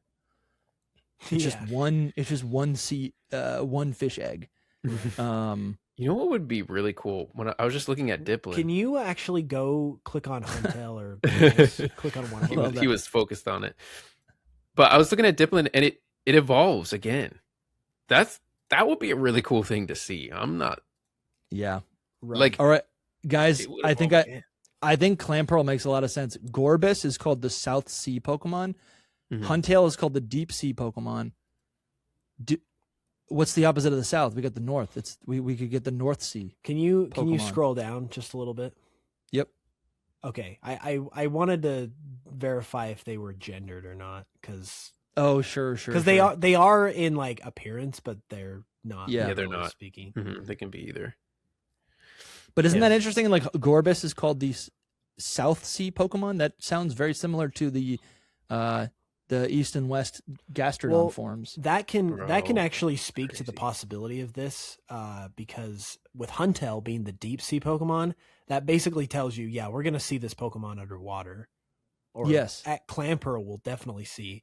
And so Yeah, like with it being like, with us being able to explore its prime environment, it just feels all the more fitting to give it a new evolution. That's true. Because Clamperl- we're you're gonna right. be able to like not just catch it, but like go to its house. Like we'll be pulling up to its front yard. So Mhm. No, that makes total sense, man. Also, like you get Clamperl in Hoenn when diving was introduced. The only place to get it was underwater. right, and that's That makes a lot of sense. thematically that works, because it's like, yeah, we introduced this Pokemon with diving. Well, now diving's coming back, so let's revive it and Hmm. give it something new. Mhm. I mean, and then there's only 3 Pokemon that were really introduced or catchable underwater while diving, which was, to be honest, always kind of a disappointment. There should have been more Pokemon to discover exclusively while diving. But it's Chinchou and Relicanth can also be found while surfing or while diving in Hoenn. And so it kind of begs the question, is Chinchou going to get a new evolution? Yes, I hope. That's pretty good. Well, I want Lantern, but sure. Okay, you know what? Let's wrap up. Let's talk about Onyx. I feel like we didn't really talk about it too much, did we? I feel like we were using Onyx as an explanation, but what do you guys think Onyx is going to evolve into? I think That's tough. it reminds me a lot of the Scyther situation, where it evolved into Scizor and then it got Cleavor later. So Yeah, I think it Makes sense. feels feasible for that reason. In terms of what it could get, I feel like also it will be similar to Scyther, because like we saw with Scyther, it evolves into Scizor with the metal coat, just like Onyx evolves into Steelix with the metal coat. And because of that, it evolves into Cleavor with Black Augurite. So I think there will like be that. another item evolution here. It could be a Black Augurite evolution. That would be Same funny. thing. That would be Yeah. funny. I'm using Onyx in a Leaf Green playthrough right now, and when I caught it in the dex, it says, as Onyx grows, the stone portions of its body harden to become similar to black-colored diamonds. Black Augurite. Yeah, it could just be like a black stone onyx. But Yeah. the interesting thing though is, what would you like? What typing would it be? Because it's not going to be steel, Yeah. and it's already rock and ground. That would be kind of Yeah. disappointing if That's it the was thing with all Cleavor. red. If it was rock and ground again, so Would Pure Rock? I guess I wonder if Pure Rock is That's definitely an option. technically competitively better, maybe. And then also we have seen Pokemon lose types in specifically in a cross-gen evolution, which would be Bellossom. Gloom loses its poison type when it evolves into Blossom, which is a cross-generation branch evolution. Mhm. Trying to get that right. But Nice. to be honest, Rock Dragon. I actually just put out some videos about that. Rock Dragon makes the most sense to me. Onyx learns, in Leaf Green at least, it learns Dragon Breath, like as early as Generation 3, just like by level up pretty early on. And I'm looking for its moves. It learns. I mean, yeah, it was always a reptile, right? It's a snake. Yeah. So it does make sense that it would become something like that. Yeah, it learns Breaking Swipe. I want to kind of just go through the generations now to see what else it learns. It learns Dragon moves. Yeah. It Not really just really. depends what direction they go with for it, because the Black Augrite thing is actually selling me right now. Yeah, for real. I think another thing it could become, and I actually explored this, it could become a lava based like fire type thing. Nice. Because we do have the volcano, we're in lava territory, so Totally. I could see that happening.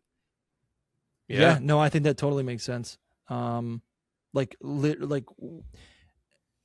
is iron? I guess I also think about like black stone diamond. That kind of I'm thinking about like iron ore. What does that look like? Is that black? Like I think it's something. Maybe close. not. Yeah, I Obsidian. mean, yeah, obsidian. Yeah, iron ore. Yeah, I'm not really sure. I guess that's darker than its like gray color, but this is pretty gray actually. So maybe that doesn't make sense. I was gonna say gray. Yeah, but obsidian, that's super cool. That's super fun. Obsidian is a really fun idea. Onyx is cool. I've like kind of fallen in love with Onyx over the last couple of years. So yeah, so I think it could definitely get a cool evolution. If Onyx gets an evolution, we got to see Brock come back to the anime. Yes, he's got to get the new one. Yeah. There's still so many things that from this batch of rumors that we still haven't talked about. Yeah, scratch the surface. I think these are the main things. I think we just talk more about this next week, to be quite honest. There's a lot of things in here which might not totally be right, but like these can be conversations. And even if this leaker, again, part of the conversation is like, okay, is this leaker a real leaker, or is he just repeating what other people have said behind the scenes, what other leakers, or we need a better term, because these, LARPer? Just kidding. Because when you say leaker, like it's kind of like saying that they're absolutely real. But this whatever. The credibility of this is kind of up for question, and but even if they don't know, or maybe if they're not actually a real person who has like a real source, a lot of this stuff, as Soul has pointed out, and some of his content, is real because of other people. So right. I think it's still, a lot of this is still worth discussing. And I'm having a good time, including these evolutions. Those don't actually. I've heard that from not him before. Oh, that these evolutions are. Yeah, well, they're not. They weren't evolutions, but they are something. Okay. So I don't know. They have been pointed out in the past. So and I'm not holding anything back. That's like literally, they've been pointed out in the past. Nice. That's good to hear. Something's going on. I don't know if that means anything or not, but yeah, that's the bottom line with this leaker, quote unquote. It's like he might just be taking all this stuff from other people, but it seems like the stuff from the other people is legit. So it's like he's still relaying some legit information. It's like 50-50. It's like some is true, some might not be true. We just don't know. So let's do this next week. We can return to these rumors and get and break down more of this. If you guys enjoyed this podcast, definitely subscribe. If you're still listening, please subscribe. This is what we do on Hidden Power. Speculation up the wazoo. We love exploring the Pokemon world. Learning more about winds and waves. This is what we do. What am I trying to say? This is our winds and waves news. We've been waiting for this for so long. For real, this is great. We're not going to get any official stuff as far as we know. So yeah, basically the podcast is great already, but it's just going to get like 5 times more exciting as we start to get more of this news. And I kind of feel like I got so pumped when this stuff dropped. This almost I was like, feels we're like, back. Yeah, it feels a little bit like the snowball is being pushed towards the cliff, and it's like about to fall over the cliff. So we're getting ready. Like things are moving a little bit. We might not get new info until February next year, but it feels like the leaks, the rumors, that type of stuff is starting to trickle out a little bit, and that just 100%. That just makes it all the more fun around here. So you better hit that subscribe button if you haven't already. If you guys want to support, and if you are maybe upset that the episode is ending, we did upload over the last 2 weeks. Actually, 1, 2, 3, 4. Our last 4 videos, public and bonus for members only are all about new evolutions, starter Pokemon, evolutions, regional forms that we want to see in Generation 10. Go check those out. If you've already seen the public episodes, you can go into the description to sign up, become a member of the Hall of Fame. $5 gets you into the door. You get access to over, I want to say over, we're getting dangerously close, or we've already surpassed it, over 100 podcasts that you can unlock and binge over the course of the summer. Maybe you're doing a summer vacation and you need some commuting content. Go check it out. It's worth it. You can also, with that, at that $5 tier, you get access to the Discord. You can get merch discounts. You can also sign up and call us and actually join the podcast. Join us in the podcast. The last two bonus episodes that we put out are call-in shows, and that was so much fun. We were chatting with our community, and yeah, the people who listen to this show. So go check it out. Support the pod. We love you guys. We appreciate you listening. Let us know, as always. Let us know in the comments what you think of everything that we just discussed today. So much. Yeah. Do you think it's BS? Do you have some different ideas? Maybe Houndour is the perfect Pokemon for a Winds and Waves game. I don't know. Who knows? Maybe. Make it make sense. Please make it make sense. Make it make sense down in the comments below. Yeah. Thank you guys so much for watching. We'll talk to you soon. Bye-bye. Bye. Peace.